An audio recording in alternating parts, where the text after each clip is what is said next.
बुरहान शदीद सुल्तान माशा अल्लाह कान अऊज़ु बिल्लाहि मिनश्शैतानिर रजीम बिस्मिल्लाहिर रहमानिर रहीम या अल्लाहुल महमूद फ़ी कुल्ली फ़आलिही या अल्लाहुल महमूद फ़ी कुल्ली फ़आलिही या अल्लाहुल महमूद फ़ी कुल्ली फ़आलिही अस्तग़फ़िरुल्लाह कुल्ल ज़ुनूबी या सत्तारो या गफ़्फ़ारो बिहक़्क़ि हज़रत मुहम्मद मुस्तफ़ा सल्लल्लाहु तआला अलैहि वसल्लम अस्तग़फ़िरुल्लाह कुल्ल ज़ुनूबी या सत्तारो या गफ़्फ़ारो बिहक़्क़ि मख़दूम कायनात व मौलाए कायनात व सरकारान हसनैन करीमैन अलैहि रहमतुर रिज़वान अस्तग़फ़िरुल्लाह कुल्ल ज़ुनूबी या सत्तारो या गफ़्फ़ारो बिहक़्क़ि शेख़ अब्दुल क़ादिर जिलानी रूह रूहानी रूह रब्बानी मुहीउद्दीन शेख़ अब्दुल क़ादिर जिलानी या रूही या क़ल्बी या नूर या गौसुल आज़म या बाज़ शब या मख़दूम मुहीउद्दीन या हज़रत शेख़ अब्दुल क़ादिर जिलानी अग़िस्नी व अमदिदनी व नव्विरनी व अस्क़िनी व अतिनी व अकरिमनी व नसुरनी व अंज़ुरनी व रहमनी व हफ़ज़नी व अरशिदनी। आक़ा करीम सल्लल्लाहु अलैहि वसल्लम के इस्तक़बाल के लिए मदीने शरीफ में हुज़ूर की परदादी हज़रत सलमा रज़ियल्लाहु तआला अन्हा के मईके यानी ख़ानदान बनु नज्जार की बच्चियों ने जिन्नात के मिसरों का सहारा लिया। तलअल बद्रु अलैना मिन सनियातिल वदाई वजबत शुक्र अलैना मा दआ लिल्लाहि दाई। अल्लाह तबारक व तआला इस मुबारक नात के मिसरों की रूहानियत से हमारे दिलों को मुस्तनीर फरमाए। आमीन कह दें। जब दुआया बात की जाए तो आमीन कह दिया करें, शायद उसकी कबूलियत का इन्हिसार आपके ज़बान दिल से निकलने वाली आमीन की सूरत में हो। इस दौर में अगर कोई पूछे कि इस अरबी शायरी के जो इसके ये 4 मिसरे पढ़े गए इसका उर्दू तर्जमा क्या बनता है, तो 20% तो ये कहा जा सकता है, सुना है आप हर आशिक के घर तशरीफ़ लाते हैं, मेरे घर में भी हो जाए चराग़ां या रसूल अल्लाह सल्लल्लाहु तआला अलैहि वसल्लम। अस्सलामु अलैकुम व रहमतुल्लाहि व बरकातुहू। बड़े अदब और एहतराम के साथ हुज़ूर सल्लल्लाहु अलैहि वसल्लम की बारगाह नूर व करम में दुरूद शरीफ का हदिये तबरीक पेश करें और पढ़ें। अल्लाहुम्मा सल्लि अला सय्यदना व शफ़ीअना व नबीना व मौलाना नूरिका मुहम्मदिन व इतरतिही व बारिक वसल्लिम बिअदद कुल्ल मालूमिन लक बिअदद कुल्ल मालूमिन लक बिअदद कुल्ल मालूमिन लक। मेरे इमाम गोया होते हैं, कहते हैं कि खुर्शीद था किस ज़ोर पर क्या बढ़ के चमका था कमर, बेपर्दा जब वो रुख हुआ ये भी नहीं वो भी नहीं। दूसरी नात में इरशाद फरमाते हैं, ज़ात हुई इंतखाब वस्फ़ हुए लाजवाब, नाम हुआ मुस्तफ़ा तुम पे करोड़ों दरूद। सुभान अल्लाह। आगे बात बढ़ती है तो मखदूम कायनात की बारगाह में खिराज पेश करते हैं। नूर बिनते नूर ज़ौजा नूर उम्मे नूर नूर नूरे मुतलक की कनीज़ अल्लाह रे लहना नूर का। बारगाह गौसियत माम में खराज पेश की मेरे इमाम ने तो कहते हैं, तलब का मुँह तो किस काबिल है या गौस, मगर तेरा करम कामिल है या गौस। तलब सुभान तो किस काबिल है या गौस, मगर तेरा करम कामिल है या गौस। माइक बहुत अच्छा है, थोड़ी सी आवाज़ कम करें भाई, जैसे पहले थी वैसे ना करें, जैसे अब है इसको थोड़ा सा कम कर दें, इको बंद कर दें, थोड़ी सी आवाज़ बढ़ा के रखिएगा जैसे अभी। और मेरे भाइयों के पास जो माइक है उसकी आवाज़ थोड़ी सी कम कर दें। हंगामों की दुनिया में रहने का आदी कम हो, सुकून से बातें इतनी ज़िम्मेदार उलमा के दरमियान हो तो उसका फैज़ भी दिलों पर अपने जम होने के असरात को ज़ाहिर करता है, वरना हंगामों में चीख पुकार में बातें हवाओं की नज़र हो जाती है। बात सुने शेर की सूरत में। मेरा इमाम कहता है, तलब का मुँह तो किस काबिल है या गौस, मगर तेरा करम कामिल है या गौस। हुज़ूर गौस पाक फरमाते हैं, जो मेरा जिक्र नहीं कर सकता वो खुदा का जिक्र नहीं कर सकता। मेरा इमाम कहता है, जो तेरे जिक्र से जाहिल है या गौस, वो जिक्रुल्लाह से गाफिल है या गौस। अल्लाह अकबर। कहते हैं, आला हजरत की सहाबियत हुई फिर ताबईयत, बसागे कादरी मंजिल है या गौस। नफ्स ने कहा तबे ताबईन का वो डिपार्ट, तो इश्क ने जोर मारा। कहते हैं क्या कहा, मैंने कहा कि सहाबियत हुई फिर ताबईयत, बसागे कादरी मंजिल है या गौस, ए नफ्स तुझे तकलीफ हो रही है, मैं 2 कदम आगे बढ़ के एक और शेर कहता हूँ, तू अपने वक्त का सिद्दीक़ अकबर, गनी ओ हैदर ओ आदिल है या गौस। नफ्स ने जोर मारा, ये क्या कर रहे हैं आला हजरत, तो आपका इश्क और उबाल मारा। कहते हैं अच्छा तकलीफ हो रही है तो सुन, उलूहियत ही अहमद ने न पाई, नबूवत ही से तू आतिल है या गौस। ए मदीने वाले आमीना के लाल, आप खुदा नहीं, और ए गौस आज़म आप नबी नहीं, बकिया सब कुछ आप। आला हज़रत अगर मैं किसी आम शायर का शेर पढ़ता तो शायद ये कुर्सियाँ अब तक हाथों में होती, लेकिन लोग कहते हैं कि तसव्वुफ़ सूफ़ीज़्म की दुनिया की आखिरी किताब कहलाती है। क़ल्ब की तत्हीर के लिए ये बिशारती इदारे की निसाब में ये किताब शामिल है। मेरा इमाम कहता है ना ना ना ना, जो किताब सूफ़ीज़्म में आखिरी साल पढ़ाई जाती है ना, वो गौसे आज़म के यहाँ लोअर में चला करती है। तसव्वुफ़ तेरे मकतब का सबक है और तसर्रुफ़ पर तेरा आमिल है या गौस। सुभान अल्लाह। लोग कहते हैं ये ज़मीन मेरी, ये मकान मेरे, ये प्लाटिंग मैंने की, ये सारी चीज़ें मेरी है। मेरा इमाम कहता है या गौसे आज़म तेरी चिड़ियाँ हैं, तेरा दाना पानी, तेरा मेला तेरी महफिल है या गौस। किसी का कुछ नहीं है, सब गौस पाक का है। जरा बोलो बोलो सब किसका है। बहुत बड़े बड़े शेर इसमें, जो करनो सैर में आरिफ न पाएं, वो तेरी पहली ही मंजिल है या गौस। जिसे ढूंढे न पाएं जाह वाले, वो बिन मांगे तुझे हासिल है या गौस। कहते लोग मेरी तकरीर को सुनने के लिए बड़ी भीड़ रहती है, गौस पाक फरमाते मेरी तकरीर को सुनने के लिए मदीने वाले आका तशरीफ लाते हैं। वली क्या मुरसलाएं खुद हुजूर आए, वो तेरी वास की महफिल है या गौस। सुभान अल्लाह। गौस पाक फरमाते मुझसे जो मांगोगे मिलेगा। फरमाते हैं मेरे इमाम बरेली शरीफ के ताजदार, ए मेरे शेखी क्या फरमाया, जो मुझसे मांगोगे मिलेगा, तो मैं आपसे आप ही को मांग रहा हूं। कहा तूने जो मांगोगे मिलेगा, रजा तुझसे तेरा साइल है या गौस। रजा तुझसे तेरा साइल है या गौस, रजा तुझसे तेरा साइल है या गौस। मेरे दोस्तों ने बहुत अच्छी नातें पढ़ी हैं, नात के बड़े अच्छे शेर पढ़े, मैं आप सब भी बहुत अच्छे शेर पढ़ा आपने रबीउन नूर शरीफ के हवाले से। और हर महीने की जो तकरीम बजा लाने की तौफीक मिली है वो माह रबीउन नूर शरीफ का सबका है। उसके बाद में भी मखदूम कायनात के अब्बा हुजूर की अम्मी जान की बारगाह में जो मुबारक मनाकिब मखदूमा बीबी आमिना पेश किया गया, अल्लाह उसकी रूहानियत से हमारे कुलूब को मुस्तनीर फरमाए, ततहीर की पाकी का सामान जो हमें अता फरमाए, आमीन कह दें। फिर बाद में तहत में बड़े अच्छे शेर पढ़े गए। एक शेर में पढ़ता हूँ, शबनम जबलपुरी साहब हुजूर की आमद पर शेर पढ़े।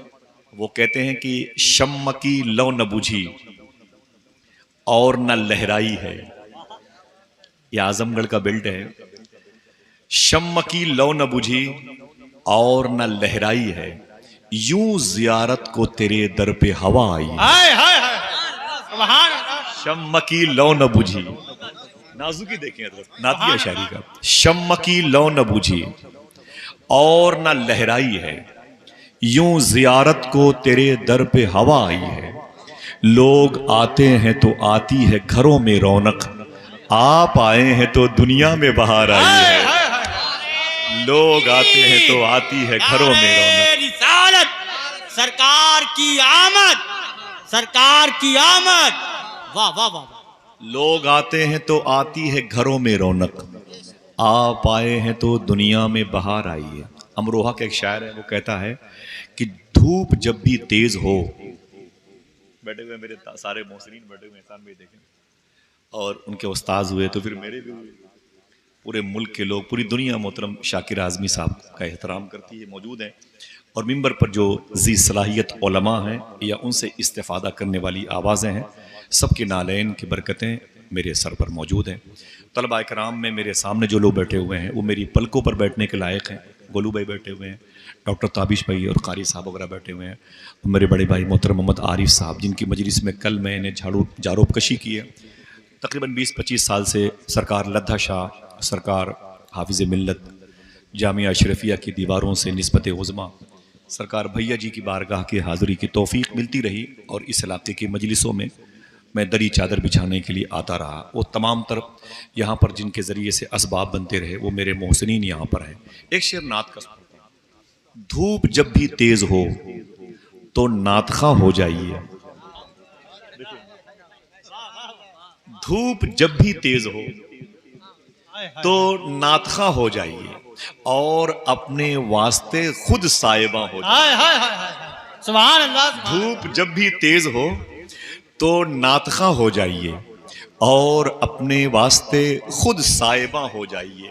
लाइए इमसाल तैबा से गुबारे कारवां और अगले साल मीरे कारवां हो जाइए। लाइए इमसाल तैबा से गुबारे कारवां और अगले साल से, ये साहब के हाथों में दे दे मेरे लिए, बल्कि बाबर कर। धूप जब भी तेज हो तो नातखा हो जाइए और अपने वास्ते खुद साहिबा हो जाइए। लाइए इमसाल तैबा से गुबारे कारवां और अगले साल मीरे कारवां हो। अल्लाह अल्लाह अल्लाह अल्लाह, गाजियाने बद्र का वो हौसला याद कीजिए और बुढ़ापे में जमा हो जाए। अल्लाह तारीफ सब देखिए, मुझे बहुत पसंद है। अल्लाह अल्लाह, गाजियाने बद्र का वो हौसला याद कीजिए और बुढ़ापे में जमा हो जाइए। धूप जब भी तेज हो तो नातखा हो जाइए। जी करम है, सुभान अल्लाह। धूप जब भी तेज हो तो नातखा हो जाइए और अपने वास्ते खुद साहिबा हो जाइए। लाइए इमसाल तैबा से गुबारे कारवां और अगले साल मीरे कारवां हो जाइए। मोहब्बत से कहते हैं सुभान अल्लाह। ये नात की शायरी है। ये इसके शेर मुझे याद आए। और एक शेर, आज तो मुस्कुराएगा दीदे अश्कबार भी। अगर ये आजमगढ़ नहीं होता तो मैं शेर नहीं पढ़ता। हकीकत है, कहीं कहीं अपने आप को जब तनहा पाता हूं तो उसी तन्हाई को अंजुमन में तब्दील करने के लिए इस किस्म के शेर पढ़ता हूं अपने आप को। ये अजहर भाई जानते हैं कि आज तो मुस्कुराएगा दीदे अश्कबार भी, नात को सुनने आई है रहमते किरदगार भी। आज तो मुस्कुराएगा दीदे अश्कबार भी, नात को सुनने आई है रहमते किरदगार भी। देखना, अब आप सबकी जिम्मेदारी है। नात को सुनने आई है रहमते किरदगार भी। मेरे तो दो दो रिश्ते हैं उनके करम से दोस्तों, एक तो उनका उम्मती उस पे गुनाहगार भी। नारे तकबीर, नारे रिसालत, उलमाए अहले सुन्नत जिंदा, मसलके आला हजरत जिंदा। नारे तकबीर, अल्लाह या रसूल जिंदाबाद जिंदाबाद जिंदाबाद। वाह वाह। आज तो मुस्कुराएगा दीदे अश्कबार भी, नात को सुनने आई है रहमते किरदगार भी। मेरे तो दो दो रिश्ते हैं, मेरे तो दो दो रिश्ते हैं उनके करम से दोस्तों, एक तो उनका उम्मती उस पे गुनहगार। वाह, मेरे इमाम ने क्या ही ज़ौक़ अफ़ज़ा शफ़ाअत है। कहा नहीं मेरे इमाम ने, क्यों कहा? उसकी ये पैरवी की गई है। एक तो उनका उम्मती उस पे गुनाहगार भी। सुभान। आंसुओं को शाहिदी का आस्ताना चाहिए और ये ख़जाना हर मेरे दिल में आप सबकी मोहब्बत है कि आप दयारे हाफिज़ मिल्लत में, दयारे सरकार लद्द शाह में, दयारे हुजूर सदरुश्शरिया में रहते हैं। अब आपका मुझ पर एहसान है, आप याद करते हैं तो फिर आपके वसीले से मेरी इन बुज़ुर्गों में हाज़िरी भी हो जाती है। तो अब आपने मुझ पर एहसान किया है तो एहसान का बदला तो मैं नहीं दे सकता, लेकिन ये ज़रूर है कि आंसुओं को शाहिदी का आस्ताना चाहिए। ये ख़जाना हर जगह पर क्यों लुटाना चाहिए। और दोस्तों के काम आने का तरीक़ा ये भी है, दोस्तों को अपनी कुछ नातें सुनाना चाहिए। दोस्तों के काम आने का तरीक़ा ये भी है, दोस्तों को अपनी कुछ नातें सुनाना चाहिए। बड़े अदब और एहतराम के साथ मैं सलाम करूँ, मेरे सलाम का जवाब दें। अस्सलामु अलैकुम व रहमतुल्लाहि व बरकातुहू। हुजूर की बारगाह नूर व करम में मुअज़्ज़म और मोहतशम और बहुत ही मकबूल बारगाह नूर व करम में दुरूद शरीफ का हदीय तबरीक पेश करें और पढ़ें। अल्लाहुम्मा सल्ली अला सय्यिदना व शफीअना व नबिय्यिना व मौलाना नूर का मुहम्मद व इत्रतिही व बारिक व सल्लिम बिअदद कुल्लि मअलूमिन लक। अऊज़ु बिल्लाहि मिनश शैतानिर रजीम। बिस्मिल्लाहिर रहमानिर रहीम। या अय्युहल्लज़ीना आमनू तक़ुल्लाह व कूनू मअस सादिक़ीन। सदक़ल्लाहु मौलानल अज़ीम व सदक़ रसूलुहुन नबियुल अमीनुल मतीनुल मुबीनुल करीम। बड़े अदब और एहतराम से फिर दुरूद शरीफ पढ़ें। अल्लाहुम्मा सल्ली अला सय्यिदना व शफीअना व नबिय्यिना व मौलाना नूरिका मुहम्मदिन व इत्रतिही व बारिक व सल्लिम बिअदद कुल्लि मअलूमिन लक। आप बैठे हैं, कोई दिक्कत नहीं है आपको? गर्मी की वजह से थोड़ी सी परेशानी हो सकती है, लेकिन मैंने कल आरिफ भाई के यहाँ जश्न में एक बात कही थी। एक किताब है काफिले क्यों लुटे, अफ़गानिस्तान का वो राइटर है जो अमेरिका में रहता है। उसने करबला शरीफ के टेम्परेचर के हवाले से बात की है। उसने कहा कि उमूमन गर्मी के दिनों में करबला शरीफ का जो टेम्परेचर है वो 120 रहा करता था। ऐसे टेम्परेचर में इमाम हुसैन ने हम तक दीन पहुंचाया, अपने पूरे कबीले को कुर्बान किया। हम एक लम्हा तकरीबन 40 के आसपास जो भी टेम्परेचर होगा, मुझे ज़्यादा इल्म नहीं है, मालूमात भी नहीं है, इससे ज़्यादा तो नहीं होना चाहिए, होगा तो रब की मर्ज़ी है। बैठ करके अगर हुसैन के नाना की बातें, हुसैन के नबीरगान की बातें, हुसैन के बेटों की बातें सुनेंगे तो कोई दिक्कत होगी? यहाँ जो पसीना निकल रहा है वो आखिरत में इंशाअल्लाह वही पसीना खुशबूदार होगा। आपके पास घर भी है, आपके पास दरवाज़ा भी है, एसी लगी हुई है, कूलर लगे हुए हैं, पंखे लगे हुए हैं, आप यहाँ पर क्यों आए हैं? वो एहसान भाई ने जो जश्न का एहतमाम किया ना, उसका टाइटल रखा फैज़ान औलिया कॉन्फ्रेंस। फैज़ान, बोले बोले बोले फैज़ान, आपकी आवाज़ कमज़ोर है, फैज़ान औलिया, अल्लाह के दोस्तों के फैज़ान के हवाले से बात की। तो मैंने कुरान शरीफ की इसी आयत, मेरी ख्वाहिश हुई थी कि आज मैं अल्लाह के दोस्तों के हवाले से बात करूँगा, तो ये ख्वाहिश ज़रा सा तब्दील हो रही है। कुरान की आयत है, अल्लाह इरशाद फरमाता है, ऐ ईमान वालो। सवाल पैदा होता है, अगर अल्लाह किसी को ईमान वाला कह दे तो क्या उसके लिए और किसी दूसरे अमल की ज़रूरत पड़ेगी? उसके कालर तो वैसे ही टाइट हो जाएंगे, तो वैसे ही खुश हो जाएगा कि अल्लाह का शुक्र है, मुझे हुकूमत हिंद माने न माने, मेरा परवरदिगार मुझे मोमिन जानता है, मेरा परवरदिगार मुझसे। कुरान मुखातिब है आपसे। कुरान कहता है, ऐ ईमान वालो, रब कह रहा है तुमसे, ऐ ईमान वालो। अगर रब किसी से कह दे तुम ईमान वाले हो तो उसको फिर क्या किसी और चीज़ की पड़ेगी ज़रूरत?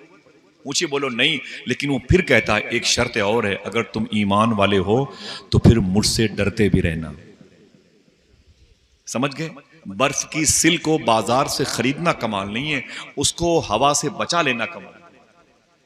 अगर आपने खरीद लिया तो जिम्मेदारी क्या है, अब आप उसकी सेफ्टी में लग जाएं। समझ रहे हैं मेरी बात को? अल्लाह फरमाता ऐ ईमान वालो, ईमान वाले हो तो दूसरी जिम्मेदारी क्या है? इत्तकुल्लाह, अल्लाह फरमाता है मुझसे डरते भी रहना। आपने बतौफीक इलाही अल्लाह से डरने की सही की कामयाब कोशिश की, कामयाब हो गए। ठीक है, अब 2 चीजें आपको मिल गई, अब तीसरी क्या जरूरत है? अब आपको कहीं जाने की जरूरत नहीं है। आप रब की पाकीज़ा नाजिल होने वाली किताब की नज़र में मोमिन भी हैं और आप अल्लाह से डरते भी हैं। अब कोई चीज़ बाकी रह गई है? नहीं। फिर भी वो कहता है, तंबीह करता है, वकूनु मा सादिकीन, तुम मोमिन भी हो और मुझसे डरते भी हो तो एक और काम करना, वकूनु मा सादिकीन, सच्चों के साथ रहना। किसके साथ रहना? बोलो बोलो बोलो, किसके साथ? सच्चों के साथ। आप मोमिन भी हो, अल्लाह से डरते भी हो, तो इसका मतलब ये नहीं कि आप इस वक्त जो हुकूमत हिंद हिंदुस्तान पे कब्जा की हुई है उसकी हर गलत बात की तायीद करें। ना ना ना ना, आपको रब के दोस्तों के करीब जाना पड़ेगा जिनके इशारात कुरान में मौजूद हैं। नाम तो नहीं है, तो आज मैंने सोचा कि फैज़ान औलिया में उसकी बात करूं जिसका नाम तो कुरान में नहीं, लेकिन बुजुर्गों ने फरमाया कुरान की इस आयत को और गौर से देखोगे और कहोगे ऐ अल्लाह तेरा हुक्म है मैं सच्चों के साथ हो जाऊं, तो सूफिया कहते हैं कि इसकी बातनी गहराई में जाओगे तो आपको लगेगा जब रब सच्चों के साथ रहने का हुक्म दे रहा है तो उसके साथ रहने की फजीलत तो बदरजे ऊला बेहतर होगी जो सच्चों का सरदार है, जिसे दुनिया शेख अब्दुल कादिर जिलानी कहती है। समझ गए? जिसे दुनिया औलिया का इमाम कहती है, जिसे दुनिया मंबे विलायत कहती है, जिसे दुनिया सरकारे मौलाए कायनात की अजमतों की विलायत का मुहाफिज कहती है, जिसे मखदूम कायनात की मुबारक दुआ कहती है, जिसे दुनिया महबूब सुबहानी कहती है, कुतुब रब्बानी कहती है, हैकल सुलेमानी कहती है, जिसे दुनिया अब्दाल का सरदार कहती है, औतात का सरदार कहती है, अबरार का सरदार कहती है, अगवास का सरदार कहती है। ये कौन है? ये शेख अब्दुल कादिर जिलानी है। सुभान अल्लाह। आज मेरे दिल में ख्याल अल्लाह की तरफ से पैदा हुआ, मेरी ख्वाहिश हुई है कि मैं लद्दा शाह की बारगाह में रहूं तो इनके अजदाद के बारे में अगर मुझे कोई बताए थोड़ी सी बातें तो मैं उनके हवाले से या औलिया के फैज़ान के हवाले से। तो फिर मैंने सोचा कि इन मुबारक जमात के कारकुनान के नालैन के साये में आज मैं बात करूं तो औलिया के सरदार की करूं,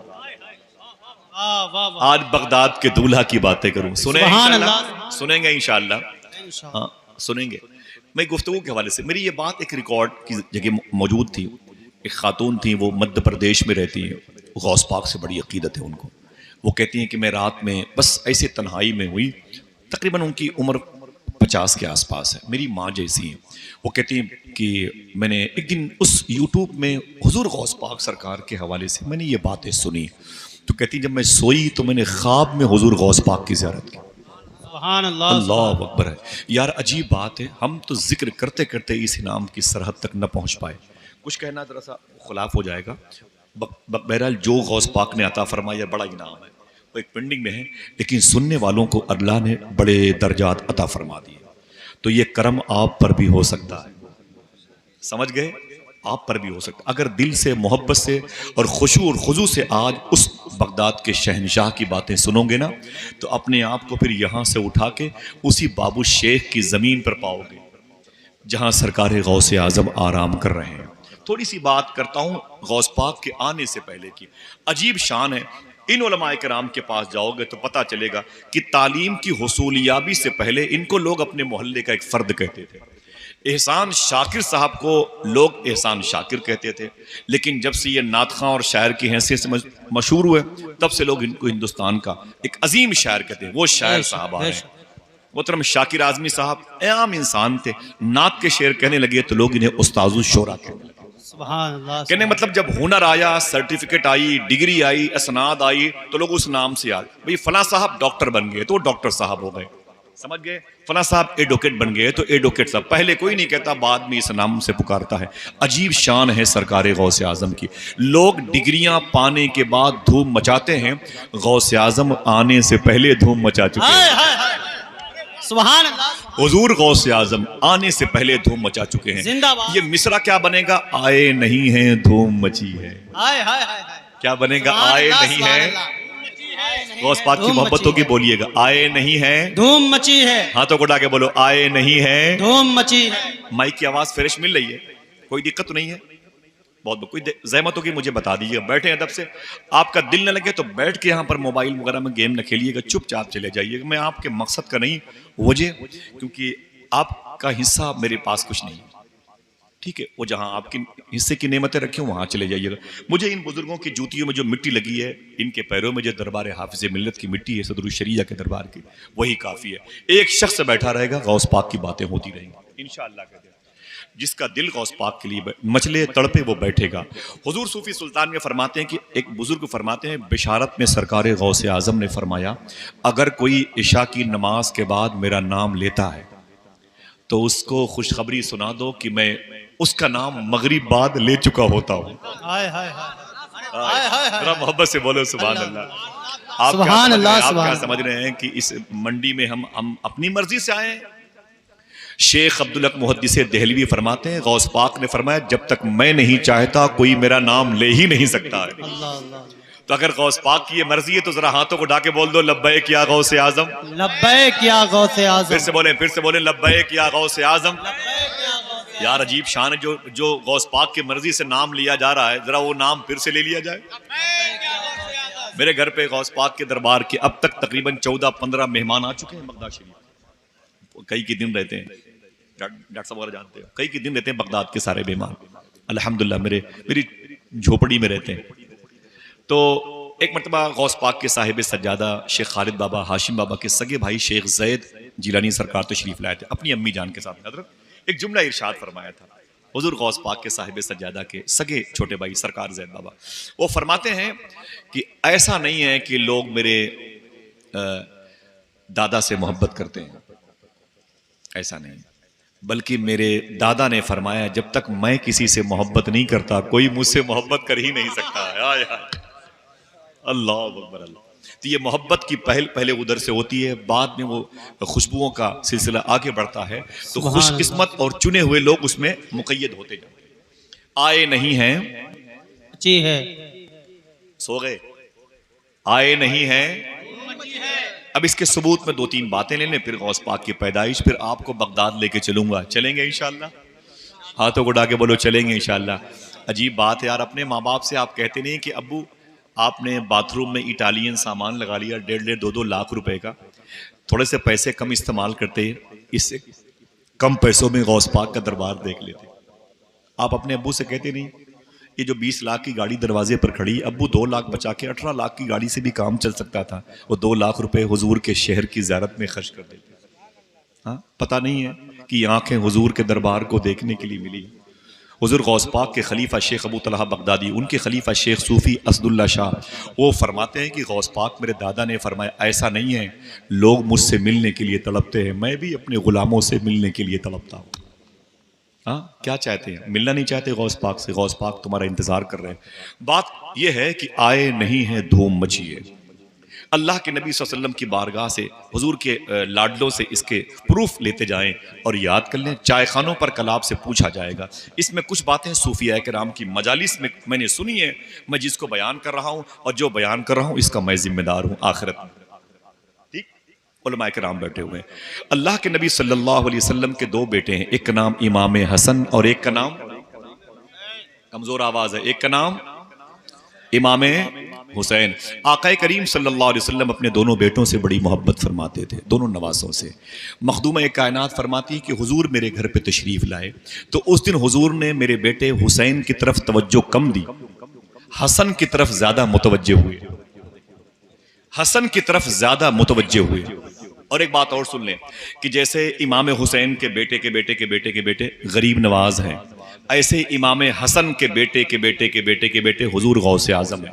कोई आपसे पूछे कि गौसे आजम हसनी हैं कि हुसैनी हैं, तो कह देना गौसे आजम हसनी हैं, यानी इमाम हसन की औलाद में से। किसकी औलाद में से हैं?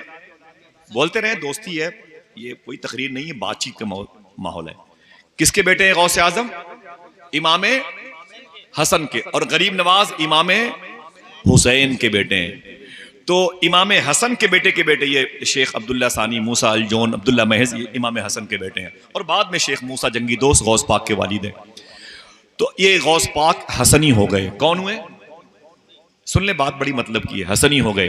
हुजूर जब अपनी बेटी मखदूम कायनात के घर पे तशरीफ ले गए ना, तो अल्लाह के नबी सल्लल्लाहु अलैहि वसल्लम ने उस दिन इमाम हुसैन को छोड़कर इमाम हसन की तरफ ज्यादा प्यार के तवज्जो के एरो घुमाए।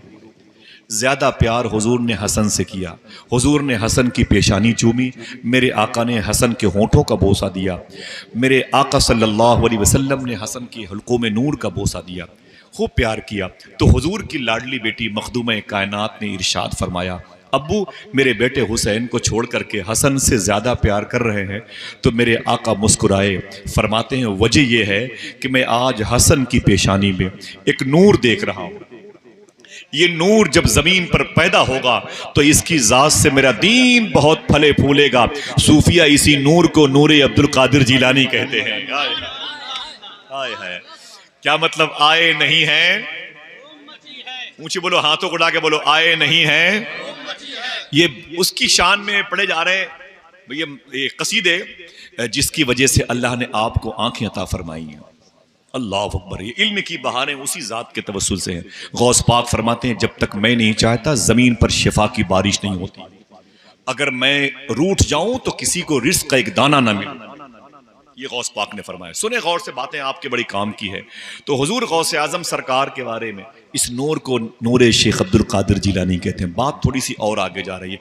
हम इसलिए खामोशी से बोलते हैं कि आप ही नहीं है, इस स्क्रीन पर 10-20 साल तक लोग इन किस्म की गुफ्तगू सुनेंगे तो वो भी महजूज होंगे। तो पूरी दुनिया आपकी मुंतजिर है, आपकी सच्ची समातों का इंतजार कर रही है। तवज्जो से इन बातों को सुने और गौस पाक की मोहब्बत को अपने सीने में रखें। इंशाअल्लाह बोले, कोई दिक्कत गर्मी की वजह से, दुआ करो गौस पाक की निगाह में आप आ जाओ। आमीन बोलो। हुजूर सरकारे अब्दे करार सल्लल्लाहु अलैहि वसल्लम के शहजादे हैं इमाम हसन। इमाम हसन के जितने भी बेटे हैं उनमें से कोई इमाम नहीं है। इमाम हुसैन के जितने भी औलादे हैं उनमें से 9 इमाम हैं। 12 इमाम में 9 इमाम सिर्फ और सिर्फ इमाम हुसैन के बेटे। 3 मौला अली, इमाम हसन हुसैन, ये अलग हो गए। उसके बाद इमाम हुसैन के बेटे इमाम ज़ैनुल आबदीन, ये भी इमाम, इमाम बाकिर इमाम, इमाम जाफर सादिक इमाम, इमाम मूसा काजिम इमाम, इमाम अली रज़ा इमाम, इमाम जवाद तकी इमाम, इमाम अली नकी इमाम, इमाम हसन अस्करी इमाम, बादहू इमाम मेहदी। मैंने जितने नाम बीच में लिए ये सब के सब इमाम हुसैन की औलाद हैं। अल्लाह का शुक्र है मैंने सब की मज़ारात पर हाज़िरी दी है। इनमें से कई मदीने शरीफ में हैं, कई बगदाद में हैं, कोई करबला में हैं, कुछ नजफ अशरफ में हैं, कुछ सामर्रा में हैं, कुछ काज़मैन में हैं, कुछ ईरान में। ईरान में इमाम अली रज़ा हैं, इमाम अली रज़ा, सुभान अल्लाह। तो ये 12 इमाम हैं सूफी इज़्म में। इन 12 इमामों में 9 इमाम ये इमाम हुसैन के औलाद है। इमाम हसन का ज़ाहिरी तौर पर कोई बेटा इमाम, यूं तो उनके दरबार के नौकर भी इमाम है कि नहीं हज़रत? एक जिस टॉपिक पर बात हो रही है सुने। एक दिन इमाम हसन सरकार ने अपनी पेशानी ऊपर उठाई, ऊपर देखा तो क्या, जिसमें लोगों की तकदीरें लिखी जाती हैं, वो तख्ती देखी लौहे महफूज की। तो क्या देखा कि मेरे भाई इमाम हुसैन हैं, छोटे भाई हैं, उनके 9 बेटे इमाम और मेरे बेटों में कोई इमाम नहीं है। तो दिल टूटा। बोले मेरे मौला, मैं भी तेरे हबीब का नवासा हूं और मैं फातिमा के घर की पहली बहार हूं, मैं हुसैन का बड़ा भाई हूं। अरे मेरे मौला, मेरे हुसैन के सारे जो छोटे भाई हैं मेरे हुसैन, उसके 9 बेटे इमाम हैं और मेरा कोई बेटा इमाम नहीं है, मैं तो बड़ा भाई हूं। आवाज खुदा की बारगाह से आई, अरे मेरे हबीब के लाडले सुन, तूने सही कहा कि तेरे छोटे भाई हुसैन के औलादों में 9 इमाम पाए जाते हैं, तेरा कोई बेटा ज़ाहिरी तौर पर इमाम नहीं, लेकिन सुन हसन, तेरी औलादों में से एक औलाद पैदा होगी, इन 9 इमामों की खूबियां उसके अंदर समा जाएंगी, दुनिया उसी को शेख अब्दुल कादिर जिलानी कहेगी। अल्लाह, दुनिया उसी को शेख अब्दुल कादिर जिलानी कहेगी। हाथों को उठा के जवाब दीजिए, हाथों को उठा के जवाब दीजिए, माशाअल्लाह, सुभान अल्लाह। फैज़ाने गौसे आज़म जिंदाबाद, फैज़ाने गौसे आज़म जिंदाबाद, नारे रिसालत या रसूल अल्लाह। बात थोड़ी सी आगे बढ़ती है, फिर गौस पाक की पैदाइश की बात करूंगा। आप जाएंगे तो नहीं, जहां तक माइक सुनाई दे वहां तक जाइएगा, उसके बाद न जाइएगा, ठीक है? उसके आगे जाइएगा तो फिर मुझे भी लेते जाइएगा। आप अच्छे लोग हैं, गर्मी में बैठे हुए हैं, ये बहुत बड़ी बात। अल्लाह आप सबको गौस पाक का दरबार दिखा दे। हाथों को उठा के बोलो आमीन, बोलो इंशाअल्लाह। अल्लाह आपके माँ बाप की मगफरत फरमाए। गौस पाक के दरबार में चलेंगे ना इंशाअल्लाह। ये जितने पैसे मिलते हैं ना, करीब करीब मैं पूरी कोशिश करता हूँ कि मैं आपसे प्राइवेट बात कर रहा कि मैं ये पैसे बगदाद में खर्च करूँ, कोशिश करता हूँ। बहुत पैसे कमाए मैंने 25-27 साल निज़ामत के दौर में। जब पैसे हो गए 1.5-2 लाख रुपए तो चुपके से बगदाद भाग गया। अब तो ये आलम है कि मेरा पासपोर्ट मेरे घर वाले छुपा के उसे ताला बंद करके रखते हैं, मुश्किल से मिलता है, समझ रहे। फरवरी के महीने में मैंने चुप के चाप अपने बेटे के ताउन से पासपोर्ट निकाला, उसे हैदराबाद भेज दिया। 2 दिन के बाद बगदाद शरीफ जाना था, मैंने तैयारी कर ली, किसी को पता नहीं लगने दिया कि मैं बगदाद शरीफ जा रहा हूँ। तो हुजूर सैयदी सूफी सुल्तान मैंने मेरे भाई को फ़ोन करके कहा, तुम्हें कुछ पता है? बोले क्या बात? बोले सैफी बगदाद जा रहा है। बोले नहीं, मेरी अहलिया को पता चला। बोले वो कहाँ जा सकते हैं, पासपोर्ट तो मेरे पास है। तो मेरे बेटे ने कहा कि अम्मी परेशान ना हो, पासपोर्ट उसका हैदराबाद में रखा हुआ है, बगदाद जाके वापस आ गया।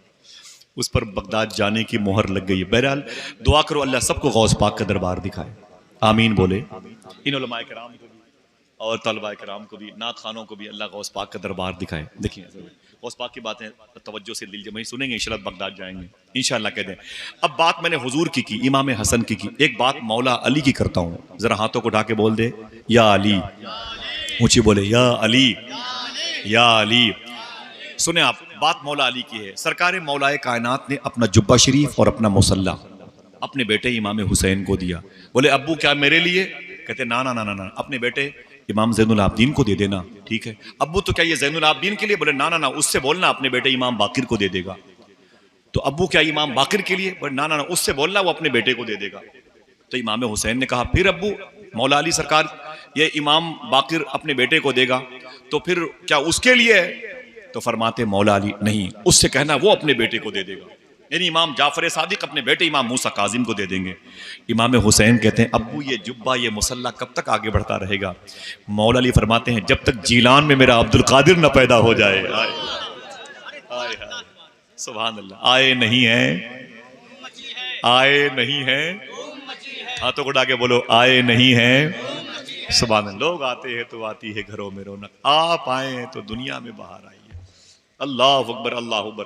सरकार एक और बात सुन लें, हुजूर गौस पाक सरकार के आने से पहले की बात। गौस पाक सरकार के पीर का नाम है शेख अबू सईद मखजूमी। किसी ने सुभान अल्लाह नहीं कहा? ऐसी बगदाद जाएंगे, खुश हो मचलें तब जाएंगे ना, समझ रहे हैं? गौस पाक सरकार के अजदाद पीर मुर्शिद शेख अबू सईद मखजूमी, उनके पीर है शेख अबुल हसन अली करशिल हंकारी, उनके पीर है शेख अब्दुल वाहिद तमीमी, उनके पीर है शेख अबुल फरात तुर्तूसी, उनके पीर है शेख अबू बकर शिबली, उनके पीर है शेख जुनैद बगदादी। और ऊपर जाओगे तो फिर वही सिलसिला आ जाएगा। उनके पीर हैं शेख मारूफ करखी, उनके पीर हैं शेख सिरी सख्ती, उनके पीर हैं शेख मारूफ करखी, उनके पीर हैं इमाम मूसा काजिम, फिर वही सिलसिला चला गया। उनके पीर हैं इमाम जाफर सादिक, उनके पीर हैं इमाम बाकिर, वो लाडले हैं इमाम ज़ैनुल आबदीन के, वो बेटे हैं इमाम हुसैन के, वो भाई हैं इमाम हसन के, वो बेटे हैं मौला कायनात के, वो शौहर हैं मखदूम कायनात की, वो बेटी है नबियों के सरदार की। अजीम सिलसिले मुबारक लगा हुआ है। ये हुजूर गौस पाक के तकरीबन आने से 200-250 साल पहले के बुजुर्ग। नाम है शेख जुनैद बगदादी। इन्हें बुजुर्गों की जमात का सरदार कहा जाता है। अल्लाह मेरे इन भाइयों को सबको शेख जुनैद का दरबार दिखा दे। हाँ तो उठा के बोलो आमीन। अगर मेरे इन भाइयों के घर में कोई बीमार हो तो अल्लाह शेख जुनैद बगदादी का सदका अता फरमाए, इनके छोटे मोटे कारोबार में बरकतें अता फरमाए। अपनी खानकाह, उनकी खानकाह शूनीजिया में है जिसका इस वक्त नाम करख है, करख। अपनी खानकाह शरीफ बैठे हुए थे, ऊपर देखा तो उनके हुजरे शरीफ के ऊपर एक झंडा लहरा रहा था, रूहानी तौर पर झंडा लहरा। उस पर लिखा था या जुनैद। क्या लिखा था? जोर से बोले। खुद कहते हैं मैंने देखा तो मेरे सर के ऊपर एक झंडा लहरा रहा था, उस पर लिखा था या जुनैद। तो मैंने कहा मेरे मौला ये मेरा नाम है। आवाज आई हाँ मेरे जुनैद। तो कहते हैं मेरे मौला ये विलायत की दुनिया का बड़ा मनसब तूने मुझे अता फरमाया है, ये मेरे मौला इतना बता दे कि जो पोस्ट तूने मुझे अता फरमाई है क्या वो पोस्ट किसी और को मिली है? आवाज खुदा की बारगाह से आई मेरे जुनैद। बोले मेरे मौला हुक्म दे। आवाज आई मेरे जुनैद और ऊपर देख। जब और ऊपर देखा तो जहां इनका झंडा लहरा रहा था या जुनैद का, उसके ऊपर एक और झंडा लहरा रहा था, उस पर लिखा था या अब्दुल कादिर जिलानी। सुभान अल्लाह, सुभान। ये गौस पाक के आने से तकरीबन 250-250 साल पहले उस पर लिखा था अब्दुल कादिर जिलानी, उसके नीचे वाले झंडे पे लिखा था या जुनैद। बोले मेरे मौला, और उस वक्त रुए जमीन पर अब्दुल कादिर नाम का कोई बुजुर्ग नहीं था, कोई बुजुर्ग जमीन पर उस वक्त नहीं था जब गौस पाक पैदा होने से तकरीबन 250 साल पहले। बोले मेरे मौला ये अब्दुल कादिर कौन है? आवाज आई मेरे जुनैद अगर तू वली है तो ये वलियों का सरदार है। अल्लाह अल्लाह। आए नहीं है, ऊंची बोलो आए नहीं है। सुभान अल्लाह। एक और बात करता हूं सरकार गौस पाक की। अभी कैसे बात अब पहुंच रही है जहां गौस पाक सरकार पैदा हुए। अपनी मां के करीब बैठे थे गौस पाक पैदाइश से पहले। थके तो नहीं है? आप थक जाए मुझे बता दीजिएगा कि मैं थक गया हूं, तो इसका मतलब ये नहीं कि मैं छुट्टी दे दूंगा। जैसे आप कहेंगे मैं थक गया हूं तो थकावट दूर करने के लिए फिर गौस पाक की बात शुरू कर दूंगा। समझ रहे हैं? इतने अच्छे लोग मिले तो जल्दी छोड़ा ना जाए, जरा मोहब्बत से बोल दें सुभान हुजूर या रसूलुल्लाह या शेख। जब तक आपके दिल में, ये मेरे भाइयों के दिल में जब तक गौस पाक के दरबार में हाजिरी की मोहब्बत नहीं पैदा हो जाएगी, आज कोई जाएगा नहीं यहाँ से। ठीक है? इंशाअल्लाह कह दो। अब उठेंगे तो तैयारी करने के इरादे से उठेंगे ना इंशाअल्लाह। हुजूर गौस पाक अपनी माँ के पास बैठे हुए थे। कहते हैं अम्मी मेरे आने से पहले कोई वाकया पेश आया था? अगर आया हो तो मुझे बताना मेरी माँ। तो आपकी अम्मी कहती हैं बेटे बड़े बड़े वाकयात पेश आए हैं, एक वाकया मुझे याद आता है तो मैं कांप जाती हूँ। तो गौस पाक फरमाते हैं कि मेरी माँ वो वाकया क्या है? कहते हैं मेरे बेटे अब्दुल कादिर तो उस वक्त मेरे पेट में था, उस वक्त मेरे पेट में था। एक फकीर ने दस्तक दी, ऊंची बिल्डिंग थी, बड़ा महल था। कहते एक फकीर ने दस्तक दी, है कोई इस घर में अल्लाह के नाम पर कुछ दे दे। तो कहती हैं कि मैं गई, मैंने आवाज इशारा करके कहा कि घर पे कोई नहीं है, बाद में आना, जब कोई आ जाएगा तो ये हिस्सा भी तुझे दे दूं, ठीक है? अभी चला जा। फकीर समझ गया घर में औरत अकेली है, गौस पाक की अम्मी कहती हैं, फ़कीर समझ गया घर पे औरत अकेली है, बहुत अच्छा मौका है। कहते हैं फ़कीर की नीयत ख़राब हो गई, घर के अंदर आ गया। बोले फिर? फरमाते गौस पाक फिर क्या हुआ मेरी माँ? कहते हैं मेरे बेटे अब्दुल कादिर वो अंदर आ गया, मैं समझ गई इसकी नीयत ख़राब है, वो डांट डपट के घर का सामान चोरी करना चाहता है। बस मैंने पुकारा मदीने वाले आका को, मैंने कहा हुजूर करम का बादल भेज दे, मुश्किल कुशाई फरमाए, दस्तगीरी फरमाए मेरे आका, या मोहम्मदा या मोहम्मदा या मोहम्मदा। मैंने हुजूर का नाम, हुजूर भेज दे अपने किसी करम की बारिश बरसाने वाले को। तो आपकी अम्मी कहती है मालूम बेटे अब्दुल कादिर का क्या? उसके बाद क्या हुआ? कहा बोले अम्मा। तो गौस पाक की अम्मी कहती है अचानक उधर खजूरों के बागात से एक शेर आया और घर में दाखिल हुआ, उसने झपट्टा मारा और उस फकीर पर हमला किया, फकीर के जिस्म के 2 टुकड़े कर दिए, उसे यूं दबोचा और लेके खजूरों की बागात से जंगल में चला गया। आज भी उस वाक़े को याद करती हूँ तो अजीब सी लहर खौफ की मेरे बदन में दौड़ जाती है। हुजूर गौस पाक मुस्कुराए। आपकी माँ ने कहा बेटे तू मुस्कुराता है? तो फरमाते हैं गौस पाक मेरी माँ पता भी है वो शेर कौन था? पता भी है वो शेर कौन था? तो कहा नहीं बेटे। तो खुदा की कसम गौस पाक फरमाते हैं वो अब्दुल कादिर था। सुभान अल्लाह, सुभान अल्लाह, सुभान अल्लाह, अल्लाह अकबर, वो अब्दुल कादिर था। आने नहीं हैं तो बचिए, आए पैदा हुए हैं सरकार गौसे आज़म। बहुत सारी बातें इस टॉपिक पर है, मुझे आगे बहुत सारी बातें बयान करनी है और आपको हुजूर गौस पाक के करीब पहुंचाना है। फिर आप पहुंचेंगे तो आपके पैरों की मिट्टी का बोसा दूंगा इंशाल्लाह। हुजूर गौस पाक सरकार जब पैदा हुए तो मालूम है कहाँ पैदा हुए? जल्दी बताना भाई कोई आदमी, इन उलमा किराम से ना पूछना, ना इनकी तरफ देखना, आप बताएं, जल्दी बताएंगे गौस पाक कहाँ पैदा हुए। एक आवाज आई बगदाद की, दूसरी आवाज बोले बोले बोले। एहसान भाई सब राज फाश हो रहा है आपको। मेरे भाई ने इशारा किया गौस पाक कहाँ पैदा हुए? मेरे भाई ने क्या कहा? जोर से बोले, जोर से नहीं, उन्होंने बगदाद कहा। अब सुने मालूमात, गौस पाक बगदाद शरीफ में पैदा नहीं हुए, आपकी मज़ार शरीफ बगदाद में है। बता दूं कहाँ पैदा हुए? गौस पाक जीलान में पैदा हुए हैं। जीलान कहाँ है? ईरान में है। कहाँ है? बोले बोले। ईरान बड़ा मुबारक मुल्क है। इसी ईरान में एक शहर है संजर, जहां हिंदुस्तान के बादशाह गरीब नवाज पैदा हुए। यार उन्हीं के मुल्क में रहते हो, उनके नाम पर बोलते भी नहीं सुभान अल्लाह। क्या चाहते हो भाई, क्या चाहते हो? हाँ जरा बोले मोहब्बत के साथ। ईरान, इस संजर बड़ा मुबारक मुल्क है, वो शहर है ईरान में जहां गरीब नवाज पैदा हुए। इसी ईरान में एक मुल्क है जिसे अस्फहान कहते हैं, जहां मुंबई शहर के वजीर मालियत, फाइनेंस मिनिस्टर सरकार मखदूम बहाउद्दीन शाह अस्फहानी पैदा हुआ, जिनके बारे में सूफिया ने फरमाया अगर हिंदुस्तान के बादशाह गरीब नवाज नहीं होते बतौफीक इलाही मखदूम बहाउद्दीन शाह अस्फहानी होते। ये ईरान बड़ा मुबारक मुल्क है। इसी ईरान मुल्क में एक शहर का नाम है सिमनान, जहां सरकार मखदूम अशरफ जहांगीर समनानी पैदा हुए। ये ईरान बड़ा मुबारक मुल्क है। इसी मुल्क ईरान में एक शहर का नाम है बुस्ताम, जहां सरकार बदिउद्दीन जिंदा शाह मदार के पीर मुर्शिद सरकार बायजीद बुस्तामी आराम कर रहे हैं। इसी मुल्क ईरान में एक शहर का नाम है शिराज, जहां इनके दिलों पे हुकूमत करने वाले शेख सादी शिराजी। इसी मुल्क ईरान में एक शहर का नाम है खिरकान, जहां बायजीद बुस्तामी के इंतकाल के 39 ईयर्स के बाद सरकार खिरकानी पैदा हुए, जिनकी दुआओं के वसीले से बायजीद बुस्तामी कहते हैं अल्लाह ने मुझे विलायत उज़्मा का ताज दिया, जबकि उस वक्त वो पैदा नहीं हुए। इसी मुल्क ईरान में एक शहर का नाम है जाम, जहां अहमद जाम लेटे हुए हैं। ये वही बुजुर्ग हैं जो शेर पर सवारी करते थे। इन्हीं के शेर को गौसे आजम के कुत्ते ने चीर फाड़ डाला था, जिसके बारे में मेरे इमाम ने कहा था क्या दबे जिस पे हिमायत कहो पंजा तेरा, शेर को खतरे में लाता नहीं कुत्ता तेरा। इसी मुल्क ईरान में एक शहर का नाम है जीलान, जहां गौसे आजम पैदा हुए। हाथों को डाके बोले जहां, याद कर लो का, जहां। जीलान कहां पे ईरान में बता दूं? ईरान की राजधानी है तेहरान, तो से है तेहरान। वहां से तकरीबन 600 किलोमीटर के फासले पर एक एयरपोर्ट है जिसे रिश्त कहते हैं। वहां से 55-60 किलोमीटर के फासले पर एक आइसलैंड की जमीन है, बर्फीली वादी, झरनों का इलाका, ठंडी जमीन, रूहानियत से मालामाल जमीन, जिसे जीलान कहते हैं, जहां गौस पाक पैदा हुए। बोले बोले बोले।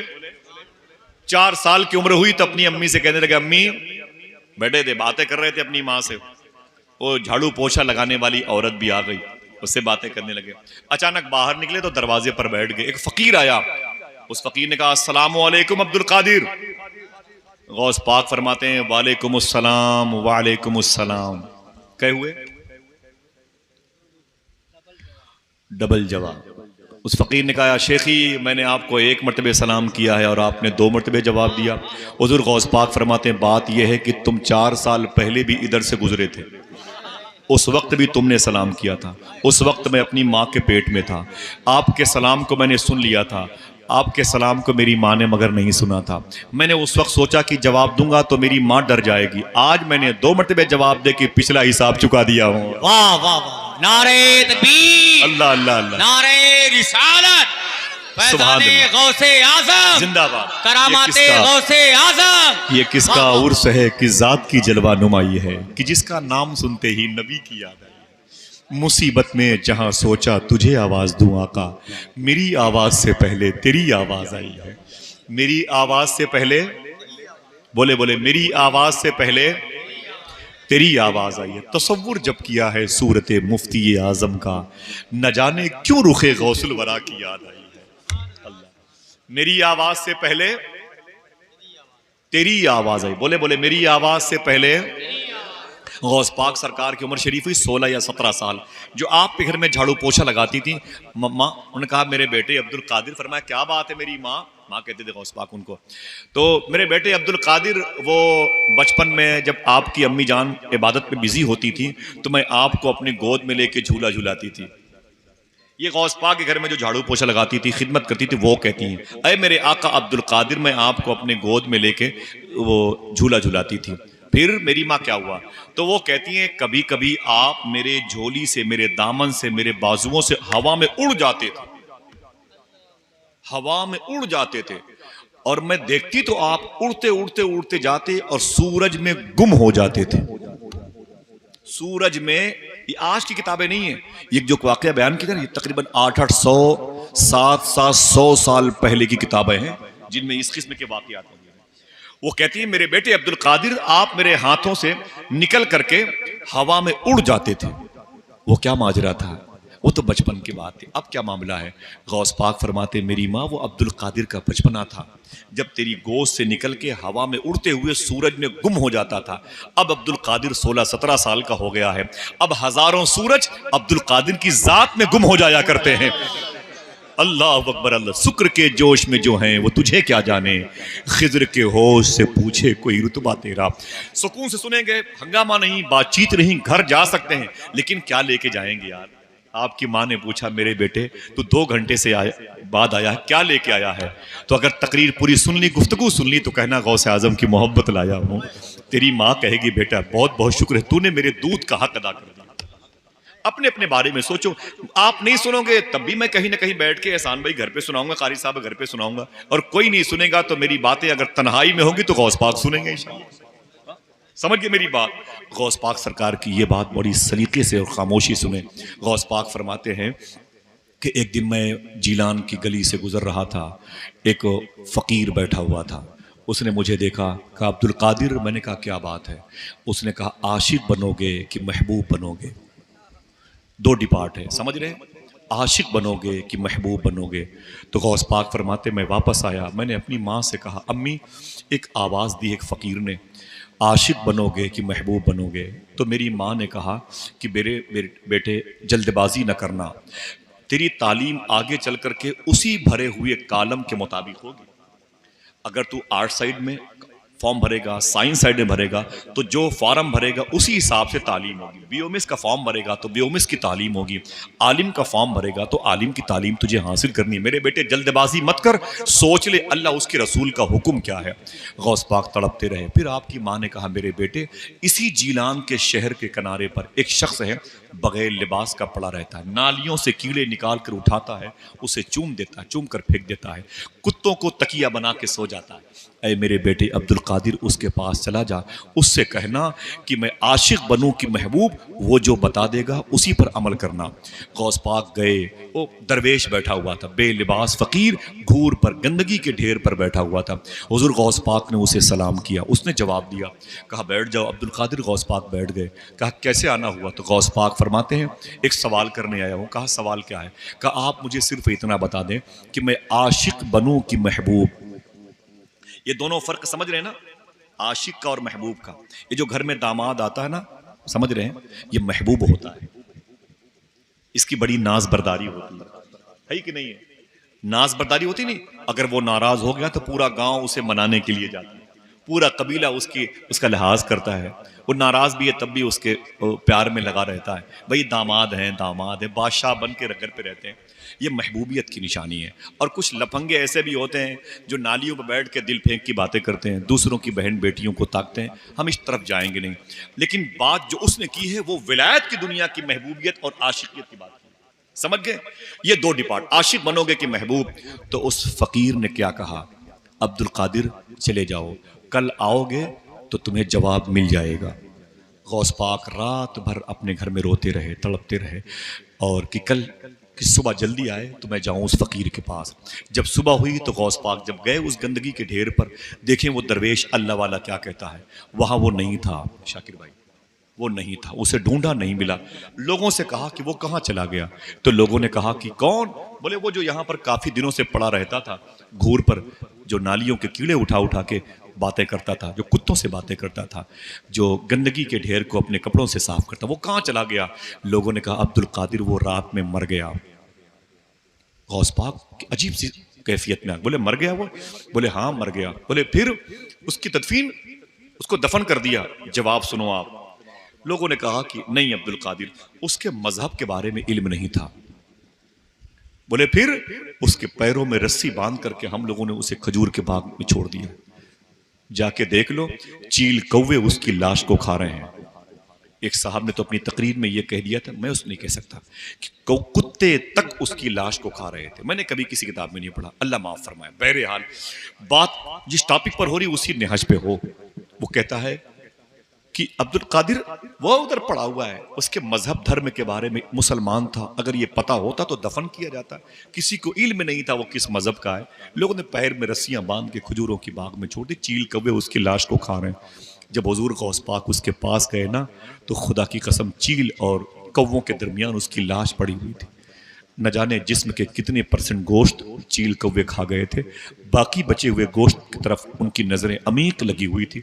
गौस पाक सरकार ने देखा तो आंखों में आंसू आ गए, और फिर कहते हैं वाह भाई वाह, कमाल के आप हैं, कमाल के आप हैं, कमाल के आप हैं। रात में आपने मुझसे कहा कल आओगे तो जवाब मिल जाएगा, और सुबह से पहले आप निकल लिए दुनिया से।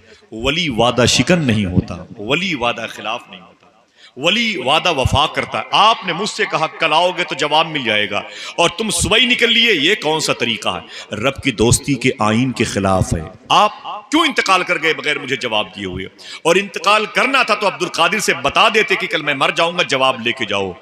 वो जो चील कौवों से नोची हुई लाश थी, उससे आवाज आई, अरे अब्दुल कादिर, मैंने ये कहा था कल आओगे तो जवाब मिल जाएगा, सवाल क्या है? गौस पाक फरमाते हैं मैं ठहर गया। मैंने उस नोची हुई लाश से कहा सवाल मेरा यह है कि मैं महबूब बनूं कि आशिक बनूं।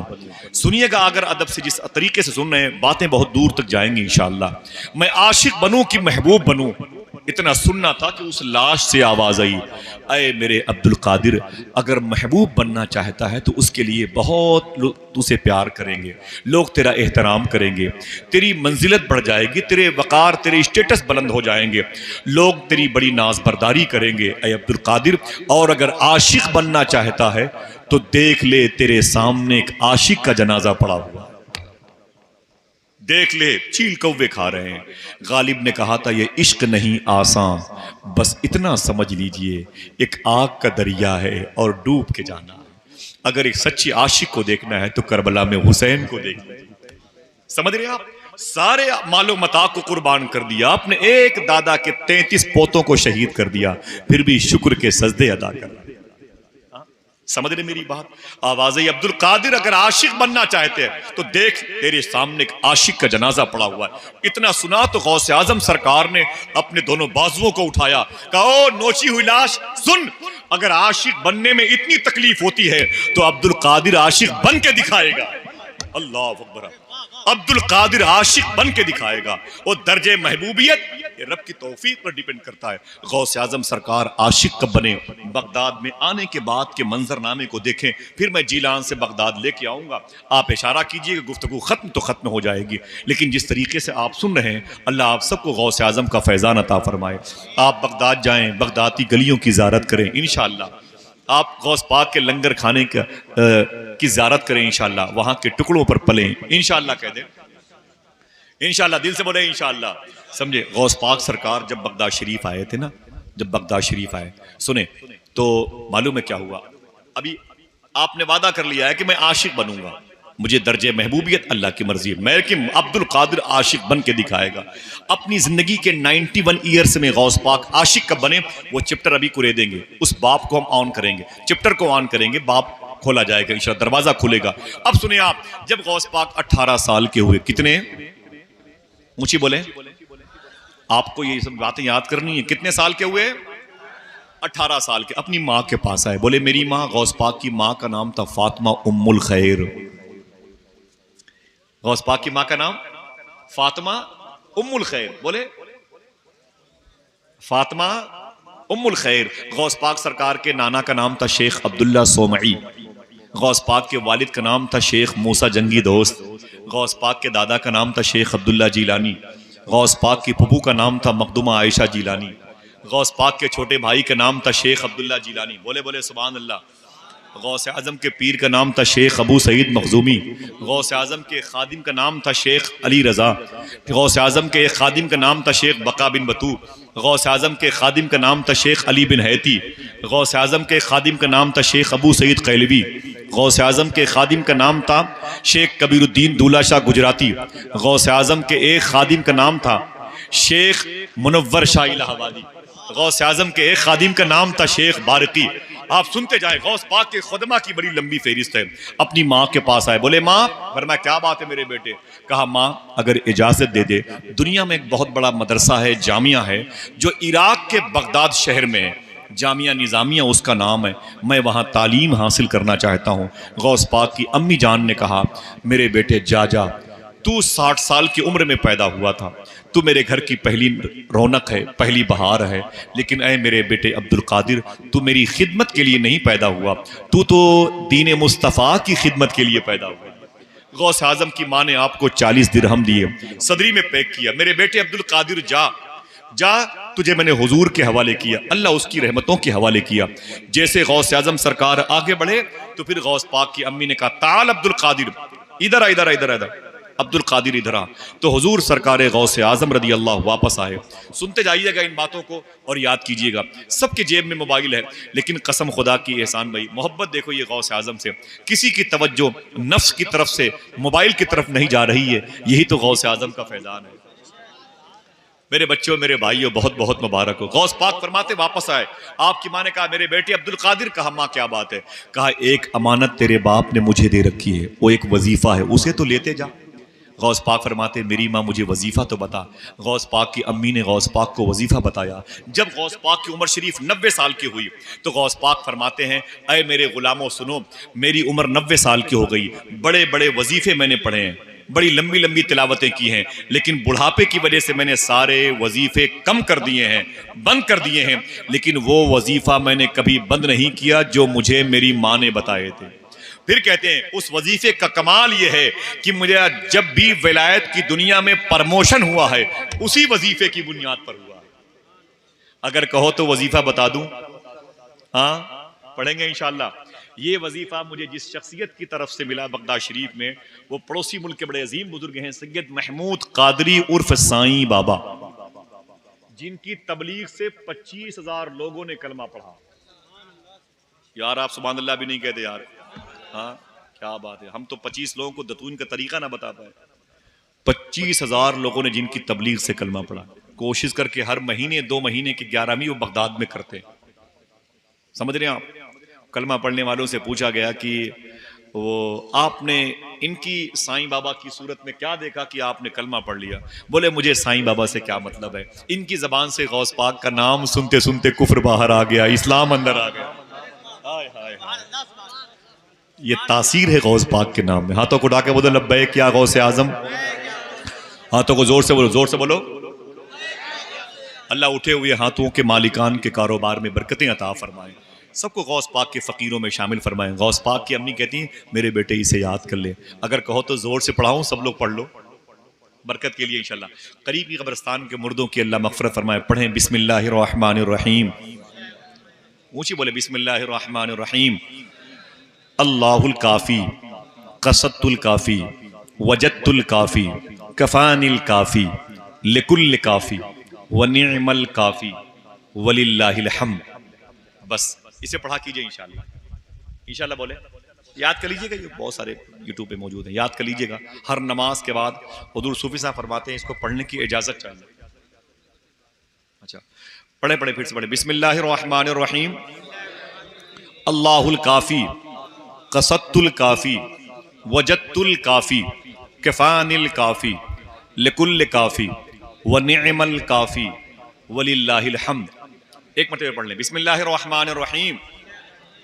अल्लाहुल काफ़ी कसत्तुल काफ़ी वजत्तुल काफ़ी कफ़ानिल काफ़ी लिकुल्ल काफ़ी व निअमल काफ़ी वलिल्लाहिल हम्द।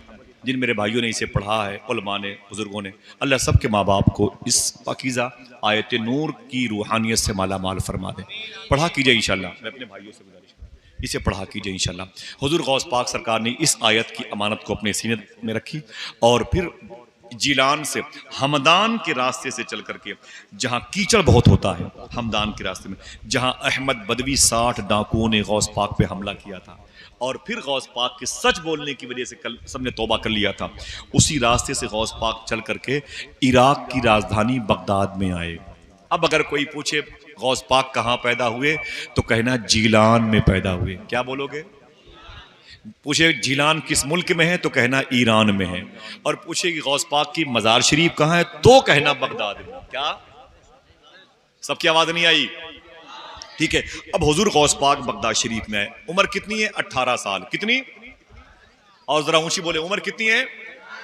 ये गौस पाक की मोहब्बत नहीं। जरा पीछे मुड़ के देखें, वो मेरे भाई देख रहे हैं आप, वो चारपाई पर बैठे हुए हैं। कितने मेरे बुजुर्ग है वो फसीलों पर, कुर्सियां खत्म हो गई तो वहां पर बैठे हुए हैं। अल्लाह सबके पैरों में जो मिट्टी लगी है ना, उसे मेरी पेशानी पे सजाए, और जिन जिन घरों से लोग जिन इरादों के साथ आए हुए हैं, अल्लाह सबके इरादे कबूल फरमा ले। आमीन कह दो। बैठे हैं, बड़ी बात है, गौस पाक चाह रहे हैं। उधर देखो बाएं तरफ कितने लोग दरवाजे पर बैठे हुए हैं, अल्लाह सबकी मोहब्बत कबूल फरमा ले। आमीन कह दो। आमीन। सुभान अल्लाह। एक साहब वो बैठे हुए, छोटी सी दुकान लेके बैठे हुए हैं।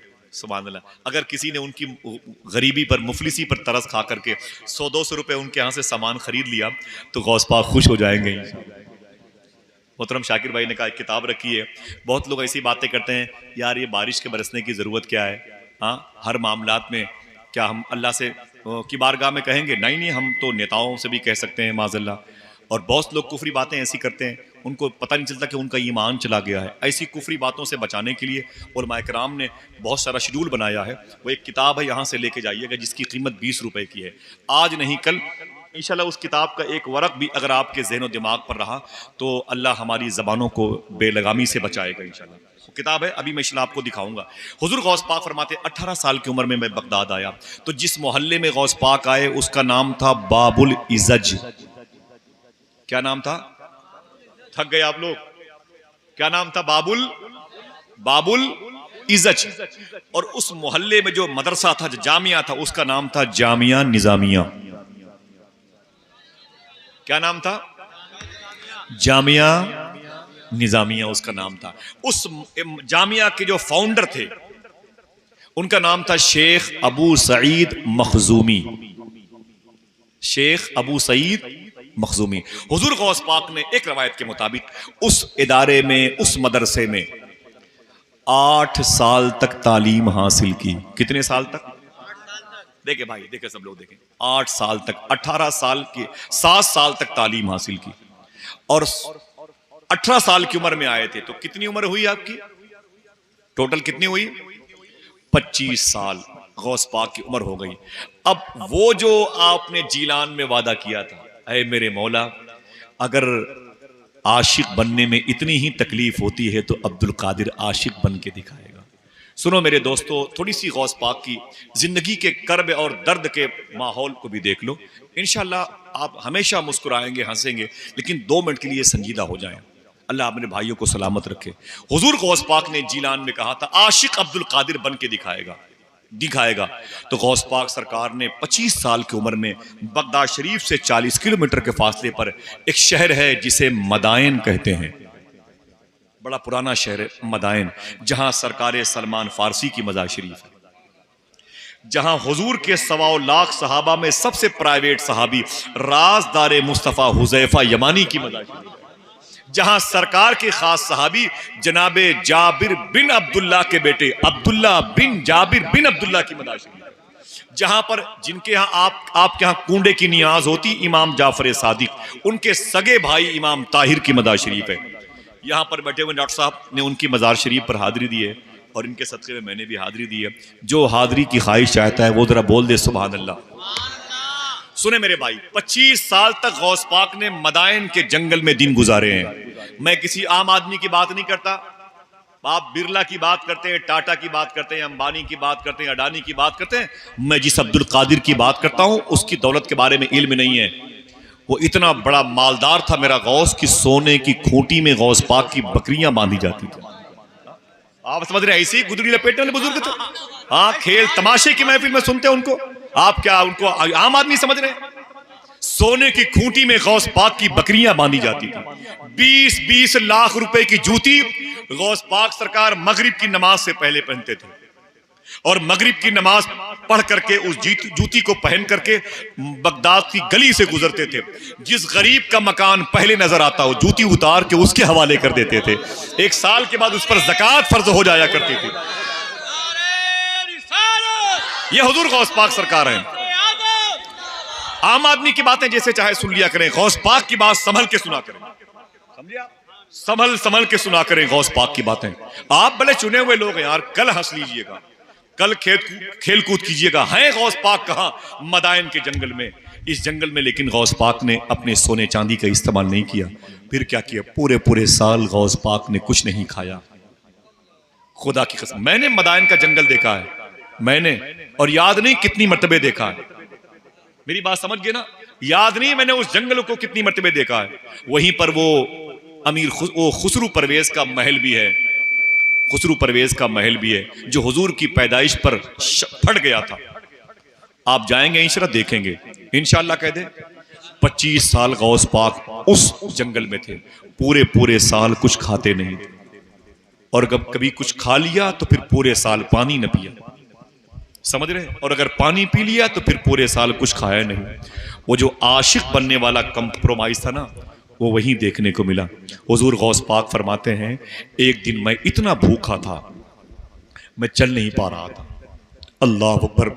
आज जिनके नाम पर मुर्गे मुसल्लम खाते हो ना, 700 800 रुपए किलो का गोश्त खाते हो और फिर बोटियां उठा के बीवी के चेहरे पर फेंक देते हो, बदतमीज कहीं की। ये सड़ी बोटी मेरे हवाले की, ये ठंडी रोटियां मेरे हवाले की। उस गौस की बात सुन मेरे भाई, जिसके सदके में ये दस्तरखान सलामत है। एड़ियां रगड़ के भूखा मर जाता, तुझे एक चपाती कोई देने वाला नहीं था। ये सदका है सरकार गौसे आजम का। रुए जमीन पर जिसको जो मिलता है गौस पाक की वजह से मिलता है। उन गौस पाक का दस्तरखान क्या था? गौस पाक फरमाते, मैं इतना भूखा था मैं चल नहीं पाता था, मेरे पैर जमीन पर लड़खड़ाते थे। बड़ी मुश्किल से मदायन से मैं बगदाद आया। बगदाद में एक मोहल्ले का नाम है शूनीजिया।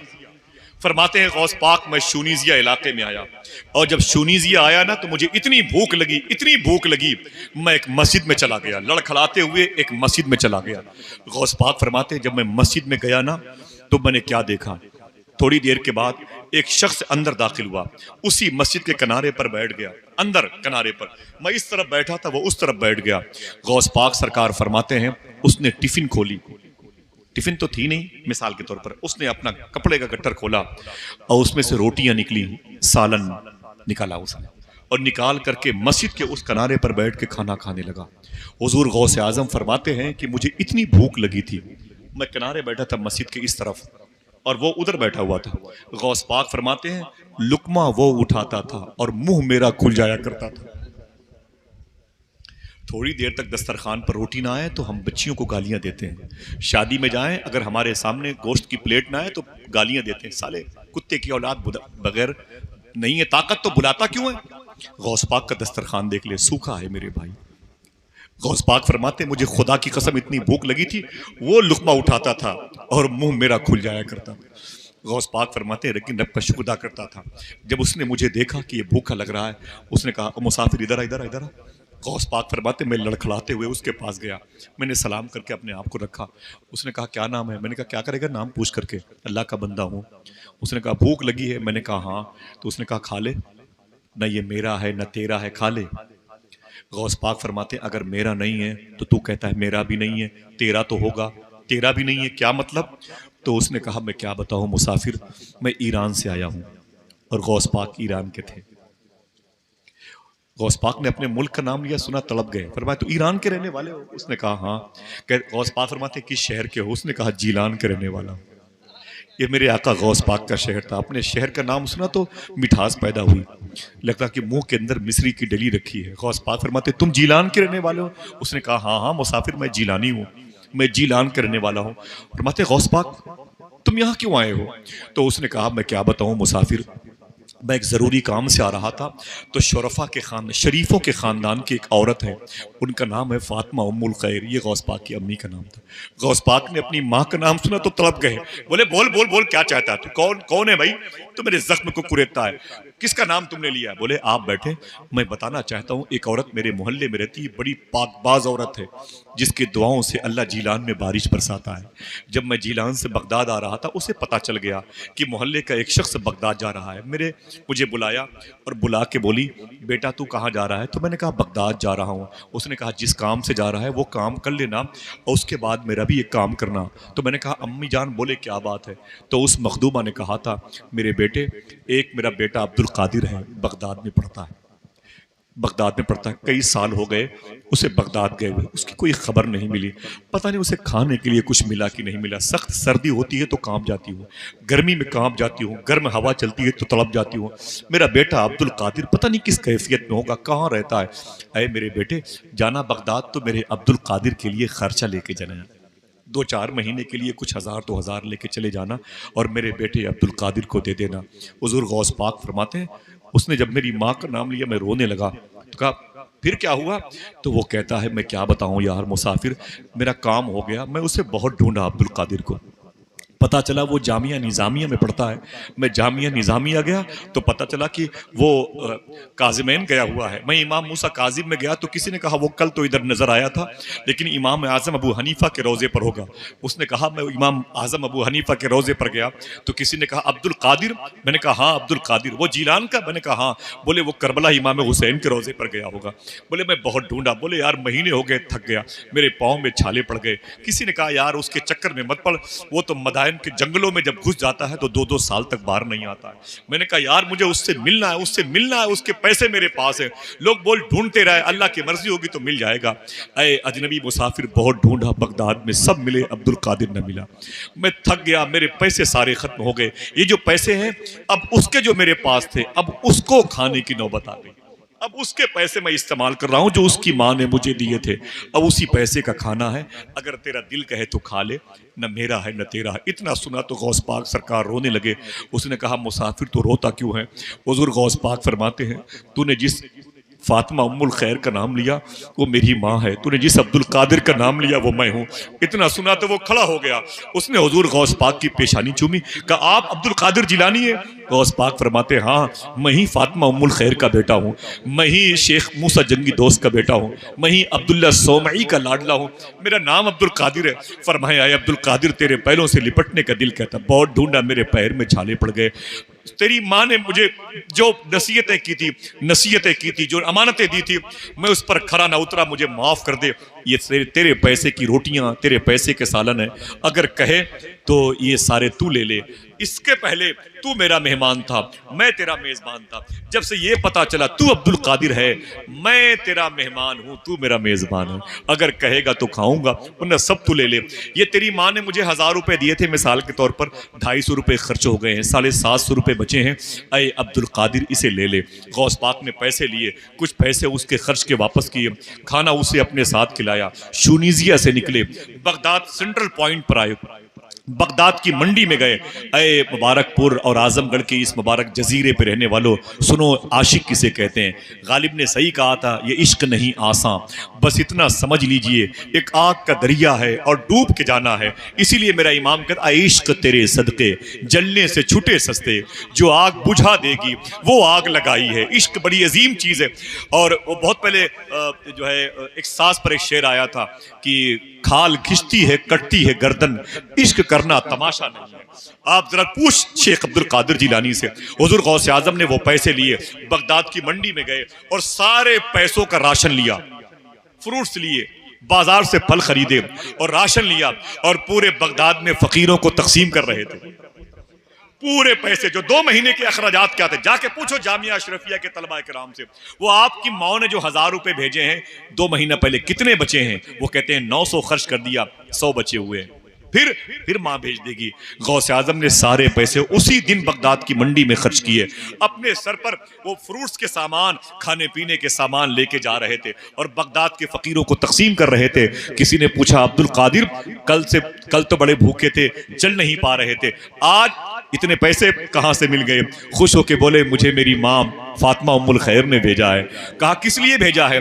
कहा मेरे खर्चे के लिए भेजा है। कहा अब्दुल कादिर तेरे खर्चे के लिए भेजा है तो उसे बचा के रखना चाहिए। सारे पैसे तूने खर्च कर दिए। तो गौस पाक ने सामान नीचे रखा, फरमाया मेरे दोस्त सुन, जिस परवरदिगार ने एक दिन इतना अता फरमाया है वो कल भूखा नहीं रखेगा अब्दुल कादिर को। हाय हाय हाय, सारे पैसे हुजूर गौस आजम ने तकसीम किए रब की रजा के लिए, गुरबा और मसाकीन की तीमारदारी कहते रहे। गौस पाक ने जुमला फरमाया, जो कादरी होगा वो सखी होगा। फिर से कह दूं, अगर आप किसी होटल में बैठ के अकेले चाय पीते हैं तो कादरी नहीं हो सकते।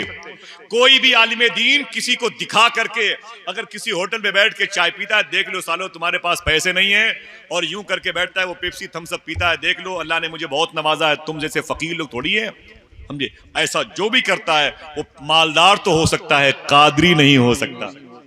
कादरी किसे कहते हैं? सूफी सुल्तान फरमाते कादरी वो है जो अपनी जेब में दूसरों को चाय पिलाने के पैसे लेकर के बाजार में, कादरी उसे कहते हैं। जिसके दस्तरखान पर गुरबा पले, जिसके दस्तरखान पर मिस्कीन नवाजी का स्टिकर बटे, जिसके दस्तरखान पर बेवाओं और यतीमों के सहारे के सौगात तकसीम हो, जिसके दस्तरखान पर कुत्तों के लिए रोटियां रखी हों, जिसके घर में बिस्कुट से इसलिए आते हों कि ये छत पर हमारी बहू है, इसे फेंक देंगी तो सुबह को चील कौवे खा लेंगे, बोले कादरी सखी होता है। गौस पाक ने सखावत की उसी बगदाद में।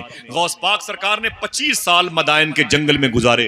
फिर से रिवर्स करता हूं, 18 साल की उम्र में बगदाद आए, 7 साल तालीम हासिल की। कितनी उम्र हुई? ऊंचे बोले कितनी, हाथों को उड़ा के बोलो कितनी? 25 साल मदायन के जंगल में गुजारे। अब कितनी उम्र हुई? 50 बोले बोले बोले 50 हुई। अब वहां से निकल के आशिक बन गए। अब दर्जे महबूबियत की तरफ जाना है। अब बगदाद आए, सेंट्रल पॉइंट है बगदाद में। बोले मेरे मौला, आवाज आई क्या अब्दुल कादिर?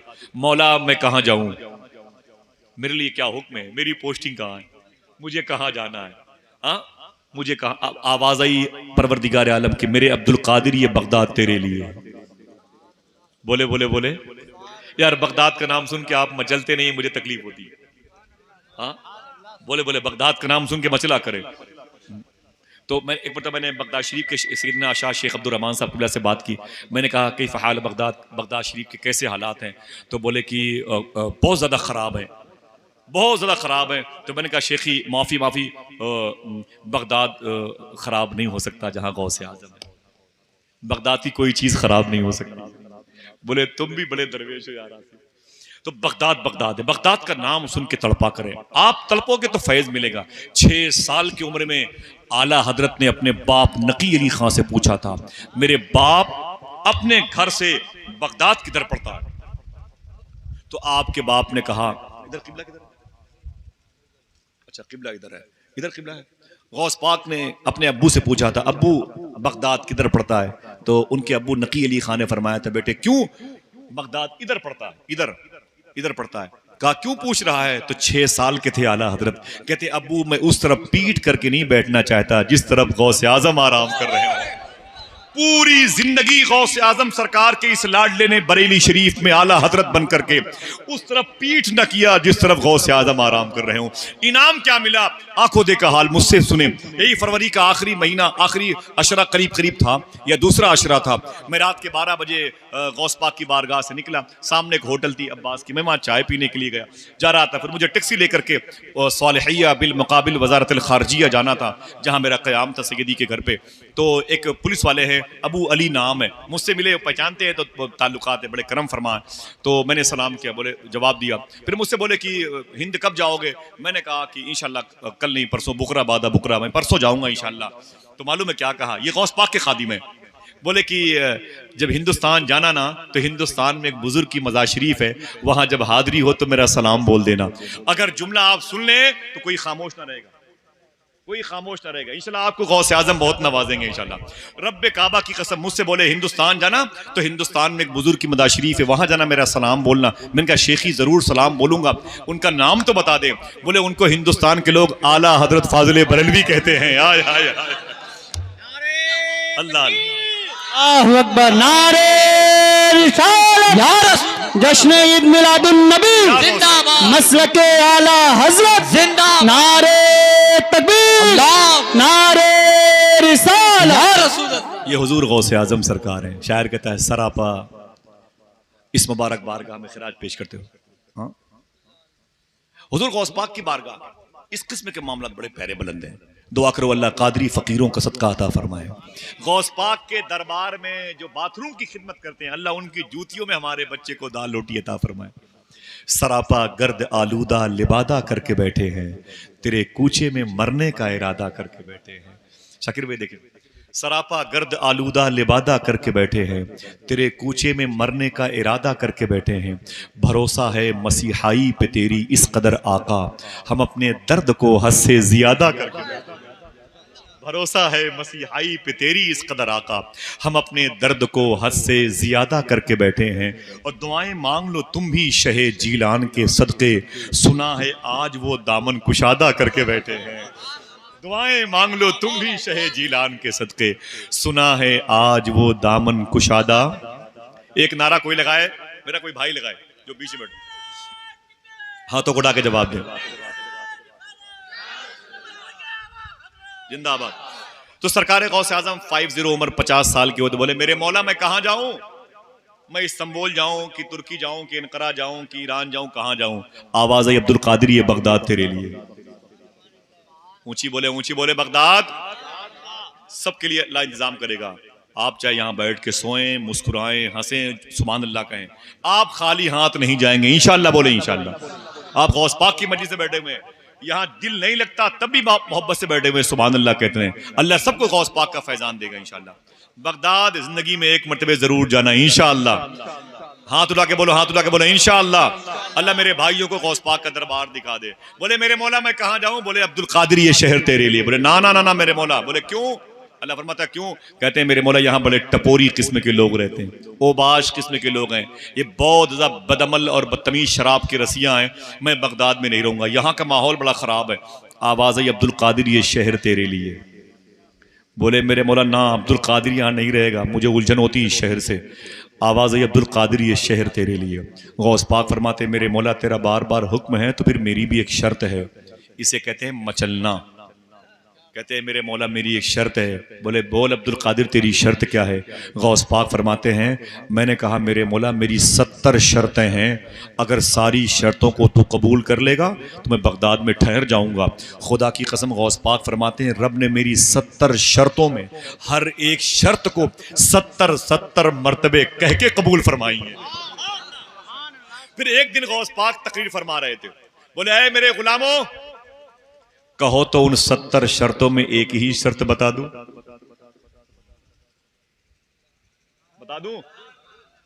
बता दूं? तो गुलामन का हुजूर बता दें, तो आपसे पूछता हूं मेरे मोहसिनीन मैं बता दूं?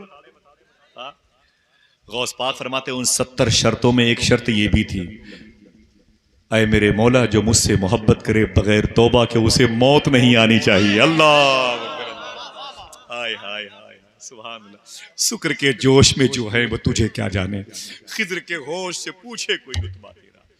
गर्दनें झुक गईं, सर बिछ गए, दिल लौट गए, कशफे साक आज कहाँ ये तो कदम था तेरा। क्या मेरा इमाम जमानतदार लेके गया था मदीने शरीफ, कहता है या रसूल अल्लाह तेरी सरकार में लाता है रजा उसको शफी, जो मेरा गौस है। ताल ठोक के बोला मेरा इमाम, जो मेरा गौस है।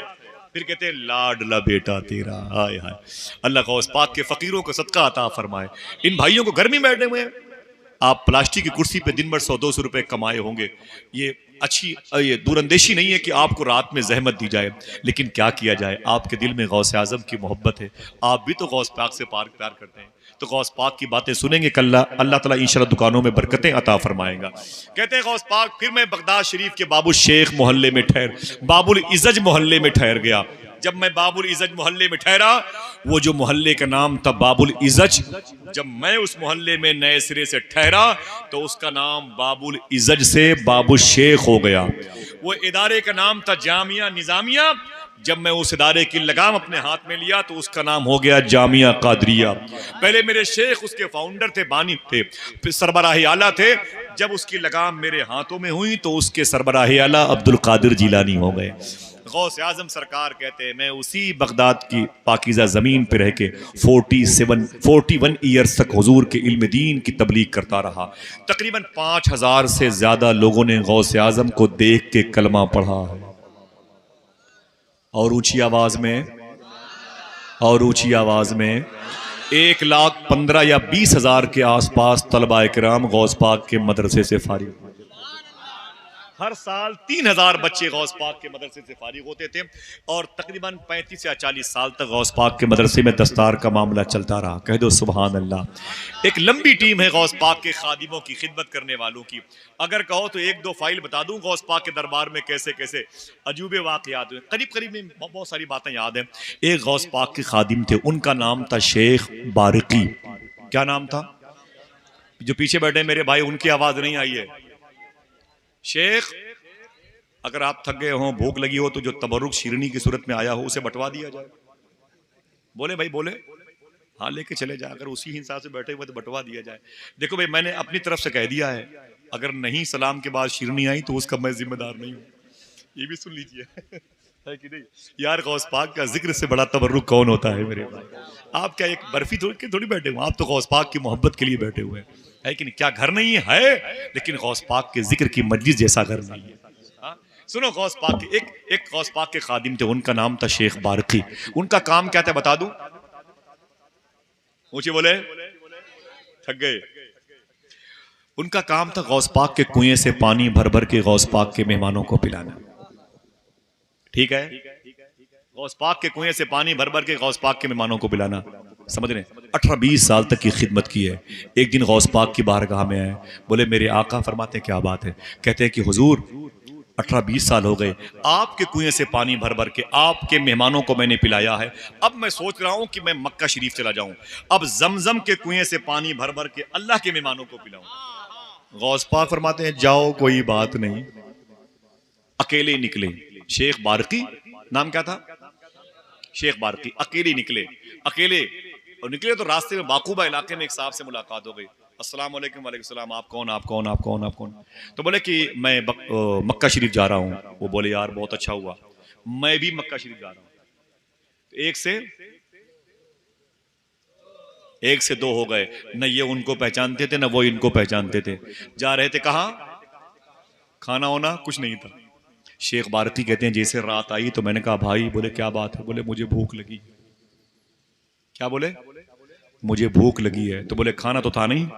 जैसे कहा मेरे भाई मुझे भूख लगी है, तो जो मेरा दोस्त था ना वो अजनबी, उसने कहा भूख लगी है? तो शेख बारकी कहते हैं हाँ हाँ मुझे भूख लगी है। उसने कहा कोई बात नहीं, हाथ धुल के आओ। कहते हैं जैसे मैं हाथ धुल के आया, उसने अपने हाथों को उठाया, दुआ की, पता नहीं क्या कहा, एक टिफिन में खाना आ गया। खाने की बात है, यही सोच के सुभान अल्लाह कह दीजिए। वो बोले एक टिफिन में आ सकता है कि नहीं खाना? बोलो बोलो यार, आ सकता है खाना? हाँ, सरकार तस्करत गौसिया में लिखा हुआ है, पीर मेहर अली शाह साहब किबला पाकिस्तान के बड़े अजीम बुजुर्ग हैं, उनका मुरीद पैर दबा रहा था।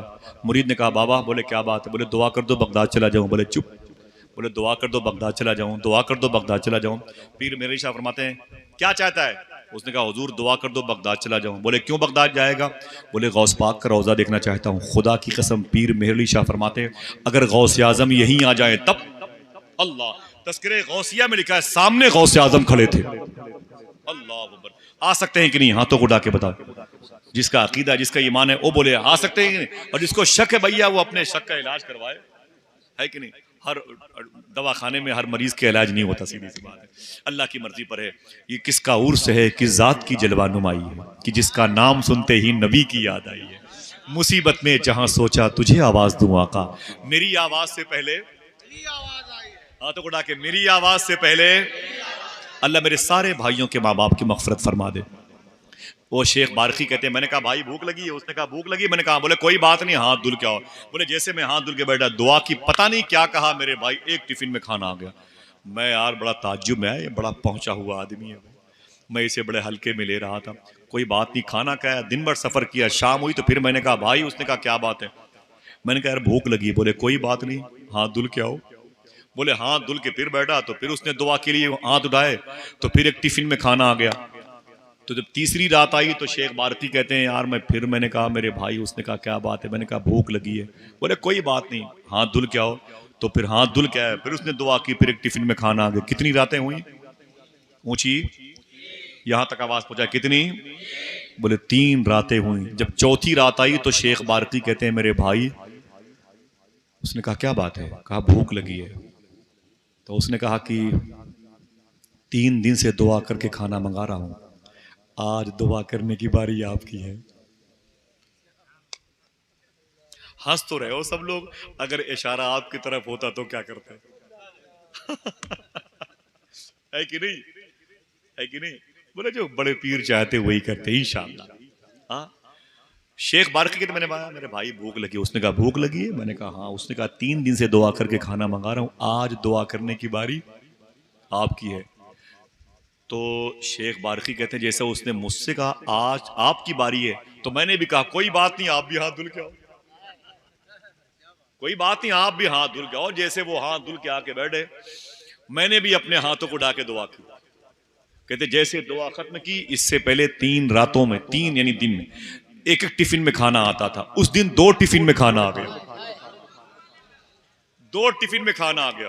कहा शेख बारकी ने जब मेरे दोस्त ने 2 टिफिन में खाना देखा तो मेरा हाथ पकड़ा, पर ठहर ना मेरे भाई। मैंने कहा क्या बात है? उसने कहा 3 दिन से दुआ करके खाना मंगाता हूं, एक टिफिन में खाना आता है। आज ये बता तूने दुआ में क्या कह दिया है? ये 2-2 टिफिन में खाना आ गया। तो शेख बारकी कहते हैं बाबा हमने कुछ कहा हुआ नहीं है, हमने सिर्फ इतना कहा है अय मेरे मौला उसके सदक़े में खाना भेज दे जिसके सदक़े में ये मंगाते हैं। नारे तकबीर, नारे रिसालत, जश्न ईद मिलादुन नबी, फैज़ान गौसे आज़म जिंदाबाद, नारे तकबीर, नारे ये किसका उर्स है, किस जात की जलवा नुमाई है कि जिसका नाम सुनते ही नबी की याद आई है। मुसीबत में जहां सोचा तुझे आवाज दूं आका, मेरी आवाज से पहले तेरी आवाज आई है। तसव्वुर जब किया है सूरत मुफ्ती आज़म का, न जाने क्यों रुखे गौसुल वरा की याद आई है। वो अख्तर हाजिर दरबार है इस बार भी आका, हजारों बार जिसकी आपने बिगड़ी बनाई। मुसीबत में जहां सोचा तुझे आवाज दूं आका, मेरी आवाज से पहले, मेरी आवाज से पहले पुकार के देखना कभी गौसे आजम को। नहीं यकीन पड़े तो फिर ऊपर देखना मैदान महशर में, कब्र में पुकारना, देखना इंशाअल्लाह कितना करम होता है। इंशाअल्लाह बोलो, नहीं समझ में आएंगे आम इंसान को गौसे आजम, जिसको गौस पाक चाहेंगे उसकी समझ में तो आएगा इंशाअल्लाह। जो हलाल खाएगा उसकी समझ में आएगा, जो गीबत से बचेगा उसकी समझ में आएगा, जिसने अपने घर से अपने आप को निकलने से पहले अपनी माँ के कदम चूमे हैं उसकी समझ में आएगा, जो मस्जिद से निकलने वाले बूढ़े नमाजियों की लाठियां गायब नहीं करता उसकी समझ में आएगा, जो कुरान पढ़ने वालों को मोहब्बत की निगाह से देखता है उसकी समझ में आएंगे गौसे आजम। जरा मोहब्बत से बोलो लब्बैक या गौसे आजम, फिर से बोले। शेख बारकी कहते हैं मेरा हाथ पकड़ा, मगर बोल तू किसके वसीले से तूने दुआ मांगी है? तो मैंने कहा मेरे भाई यार मैंने कुछ ना कहा, सिर्फ इतना कहा, अय मेरे मौला उसके सदक़े में खाना भेज दे जिसके सदक़े में 3 दिन से ये मंगाते हैं। बस इतना सुना तो वो हंसा बड़ी तेजी से, उनका जो दोस्त था अजनबी। जब वो हंसा तो शेख बारकी ने उसका हाथ पकड़ा, ठहर मेरे भाई, ये बता तू 3 दिन से किसके वसीले से दुआ करके खाना मंगाता था?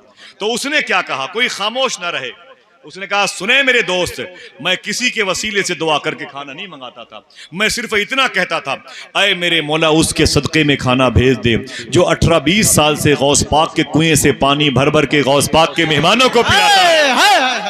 नारे तकबीर, नारे रिसालत, जश्न ईद मिलादुन नबी, फैजाने औलिया कॉन्फ्रेंस, उलमाए अहले सुन्नत, मसलके आला हजरत, करामाते गौसे आजम, नारे तकबीर, नारे रिसाल। मेरा इमाम कहता है तेरे खुदाम के आगे है एक बात जो और अख्ताब को मुश्किल है या गौस। अल्लाह अकबर। जो काम बड़े बड़े कुतुब नहीं कर सकते वो काम गौस पाक के खादिम चुटकियों में कर देते हैं। अलग तो शेर है, तेरे खुदाम के आगे है एक बात। तो इतना सुना तो शेख बारकी रोने लगे। उसने कहा मेरे भाई तुम रोते क्यों हो? तो शेख बारकी ने फरमाया रोता इसलिए हूं कि तू 3 दिन से जिसके वसीले से दुआ करके खाना मंगा रहा है वो बारकी मैं हूं। इतना कह के शेख बारकी खड़े हो गए, बोले मेरे भाई। उसने कहा क्या बात है? कहा आप जाओ मक्का शरीफ। अब मैं यहां से वापस पलटा बगदाद शरीफ। कहा क्यों? कहा यार मैं क्या बताऊं, 18-20 साल हो गए थे मुझे गौस पाक के कुएं से पानी भर भर के गौस पाक के मेहमानों को पिलाते हुए। मैंने 18-20 साल में यही सोचा है कि मुझे तो बगदाद वाले भी नहीं जानते, आज पता चला है कि मुझे तो अर्श आज़म के फरिश्ते भी जानते हैं।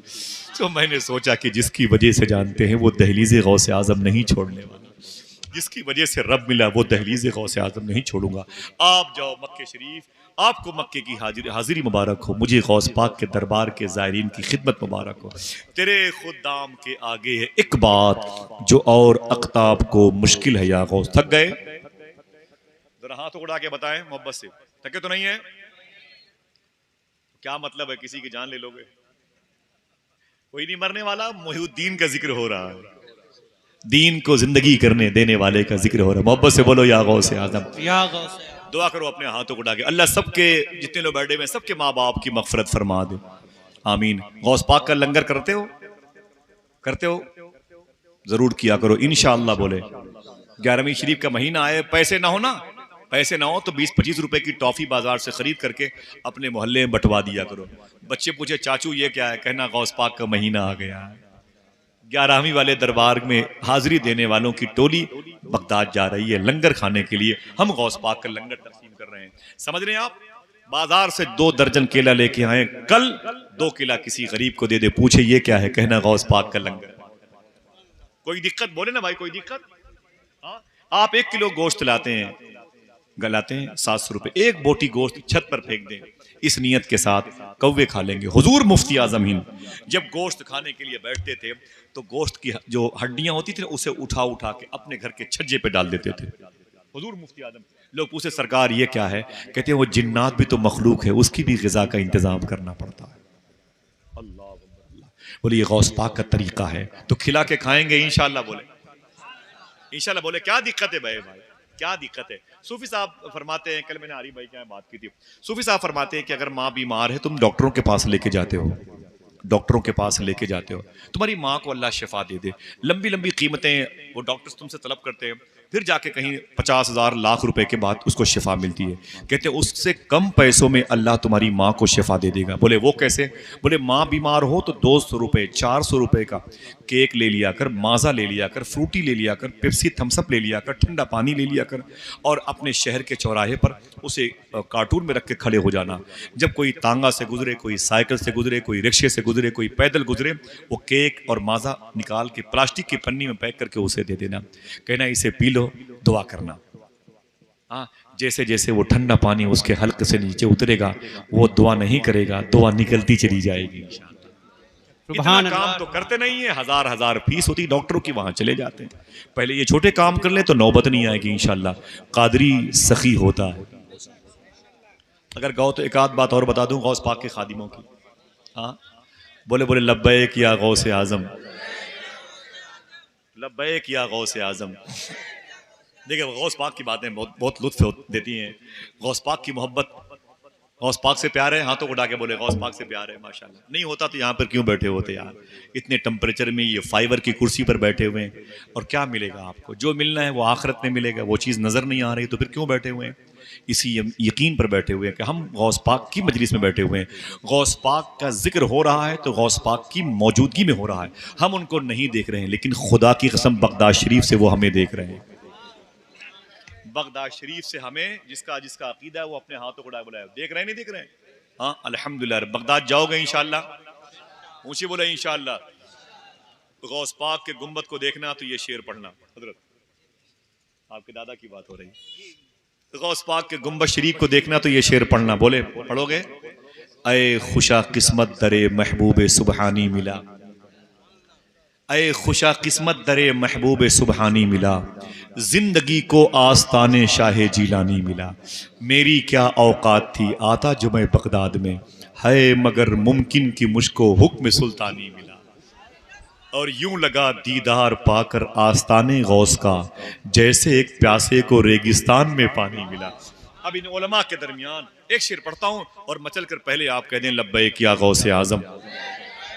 ये शेर मुझे बहुत अजीज है, ये शेर मुझे बहुत अजीज है, बहुत पढ़ाऊं गौस पाक के दरबार में, ऐसे जाली शरीफ के करीब बैठ के घंटों घंटों पढ़ाऊं। अय खुशा किस्मत दरे महबूब सुबहानी मिला, जिंदगी को आस्ताने शाहे जीलानी मिला। मेरी क्या औकात थी आता जो मैं बगदाद में, है मगर मुमकिन कि मुझको हुक्म सुल्तानी मिला। यूं लगा दीदार पाकर आस्ताने गौस का, जैसे एक प्यासे को रेगिस्तान में पानी मिला। और खैर उम्मत में हुआ पैदा खुदा का शुक्र है, पीर भी मुझको मिला तो पीरे लासानी मिला। खैर उम्मत में हुआ पैदा खुदा का शुक्र और पीर भी मुझको मिला तो पीरे लासानी मिला। हाथों को उठा के बोलो, पीर भी मुझको मिला तो पीरे लासानी मिला, पीर भी मुझको मिला तो पीरे लासानी मिला। खैर उम्मत में हुआ पैदा खुदा का शुक्र है, पीर भी मुझको मिला तो पीरे ला। गौस पाक की मोहब्बत दिल में है, दुआ करो अल्लाह माओ को बख्श दे, आमीन बोलो। अल्लाह आपके बाप की मग़फ़िरत फरमाए, बहन बेटियों की मग़फ़िरत फरमाए। गौस पाक से मोहब्बत किया करो इंशाअल्लाह। भाई अल्लामा शेख अबू सईद कैलवी ये गौस पाक के खादिम है। इन्होंने एक मरतबे ख्वाब में हुजूर को देखा, ख्वाब में कि भाई हुजूर को देखा, अल्लाह के नबी की ज़ियारत फरमाई। हुजूर ने पूछा क्या बात है अबू सईद कैलवी, तो ये गौस पाक की खिदमत करते थे, गौस पाक की जूतियां साफ करते, खिदमत करते। साफ क्या करते? गौस पाक की जूतियों की वजह से अपने दामन साफ करते थे। मैं तो यही कहूंगा है कि नहीं। आला हजरत से किसी ने पूछा था अल्लाह के नबी के जुब्बे पर अगर मिट्टी लग जाए तो क्या ये कह सकते हैं कि हुजूर का जुब्बा मैला हो गया? फरमाते आला हजरत नहीं कह सकते। बोले फिर क्या कहे? बोले कहना है तो ये कहो मिट्टी ने हुजूर के दामन में पनाह ले रखी है। हाय हाय हाय हाय हाय हाय हाय, अल्लाह अल्लाह अल्लाह। ये अदब शनासी कहाँ से? गौस पाक की बारगाह से सीखी है मेरे इमाम ने। अल्लाह आला हजरत का बनाए, आला हजरत का बनाए, आमीन कह दो। आला हजरत की तालीमात पर अमल की तौफीक अता फरमाए, उनके मसलक व मशरब की राह के मुसाफिरीन की खिदमत की तौफीक अता फरमाए। शेख अबू सईद कैली फरमाते, किताब घर पे रखी हुई है, फरमाते मैंने आका करीम सल्लल्लाहु अलैहि वसल्लम की ज़ियारत फरमाई। मैंने हुजूर से पूछा सरकार इतना बता दें, इतना बता दें, क्या मैदान महशर में मेरी बख्शिश यकीनी है? बड़ी बात। शेख अबू सईद कैलवी फरमाते आका सिर्फ इतना बता दे, क्या मैदान महशर में मैं बख्श दिया जाऊंगा? खुदा की कसम हुजूर ने फरमाया अबू सईद सुन, हाथों को उठा के बोलिएगा इंशाल्लाह। जितने मेरे बुजुर्ग बैठे हुए दाएं बाएं जहां बैठे हुए, अल्लाह उनके कदम की बरकतें हमें अता फरमाए। खामोश मत रहिएगा, सच्ची बात है, मैं कह रहा हूं मैदान महशर में इसका मैं तनहा जिम्मेदार हूं। कहते हैं कि मेरे आका ने फरमाया क्या बात है अबू सईद? तो अबू सईद कहते हैं मैंने कहा हुजूर आप मुझे इतना बता दे, क्या मैदान महशर में मैं बख्श दिया जाऊंगा? खुदा की कसम हुजूर ने फरमाया सुन अबू सईद, जिसके दिल में मेरे अब्दुल कादिर की मोहब्बत होगी जरूर बख्शा जाएगा। अल्लाह अकबर, अल्लाह अकबर, नारे तकबीर, नारे रिसालत, फैजाने गौसे आदम, मतलब के आला हजरत नारे रिसालत किस काबिल है या गौस, मगर तेरा करम कामिल है या गौस। मेरा इमाम कहता है जो तेरा नाम ले जाकिर है प्यारे, जो तेरा नाम ले जाकिर है प्यारे, तसव्वुर जो करे शागिल है या गौस। अल्लाह अकबर, अल्लाह अकबर। ये हुजूर गौस आजम की शान मुबारक है। बड़े अमीर थे। आप जिस घर में जाना चाहते हो ना, गौस पाक सरकार के कुत्तों के रहने के लिए इससे अच्छे अच्छे घर बने, जिसकी शान में कसीदे पढ़ने के लिए जमीन के सारे फकीहाने हरम की जबानें खुश्क हो जाएं। जो फरिश्तों का भी कुतुब हो उसे अब्दुल कादिर कहते हैं। जो जमीन के हर जर्रे का कुतुब हो, जिसे कुतुबिल अर्द कहा जाता है, उसका नाम अब्दुल कादिर जीलानी। जो आसमान का कुतुब है उसे कुतुबिस समावात अब्दुल कादिर कहा जाता है। किसी ऐसे वैसे शख्स का नाम नहीं है। बड़े बड़े मनसब उज़्मा पर फाइज थे। ख्वाजा खिद्र से पूछो अब्दुल कादिर कौन थे, कहते मैं आलम नासूत थे, इस दुनिया से निकला, हवा में उड़ता हुआ ऊपर जा रहा था। मैंने सोचा कि जहां से दुनिया खत्म है उसके और आगे जाऊं।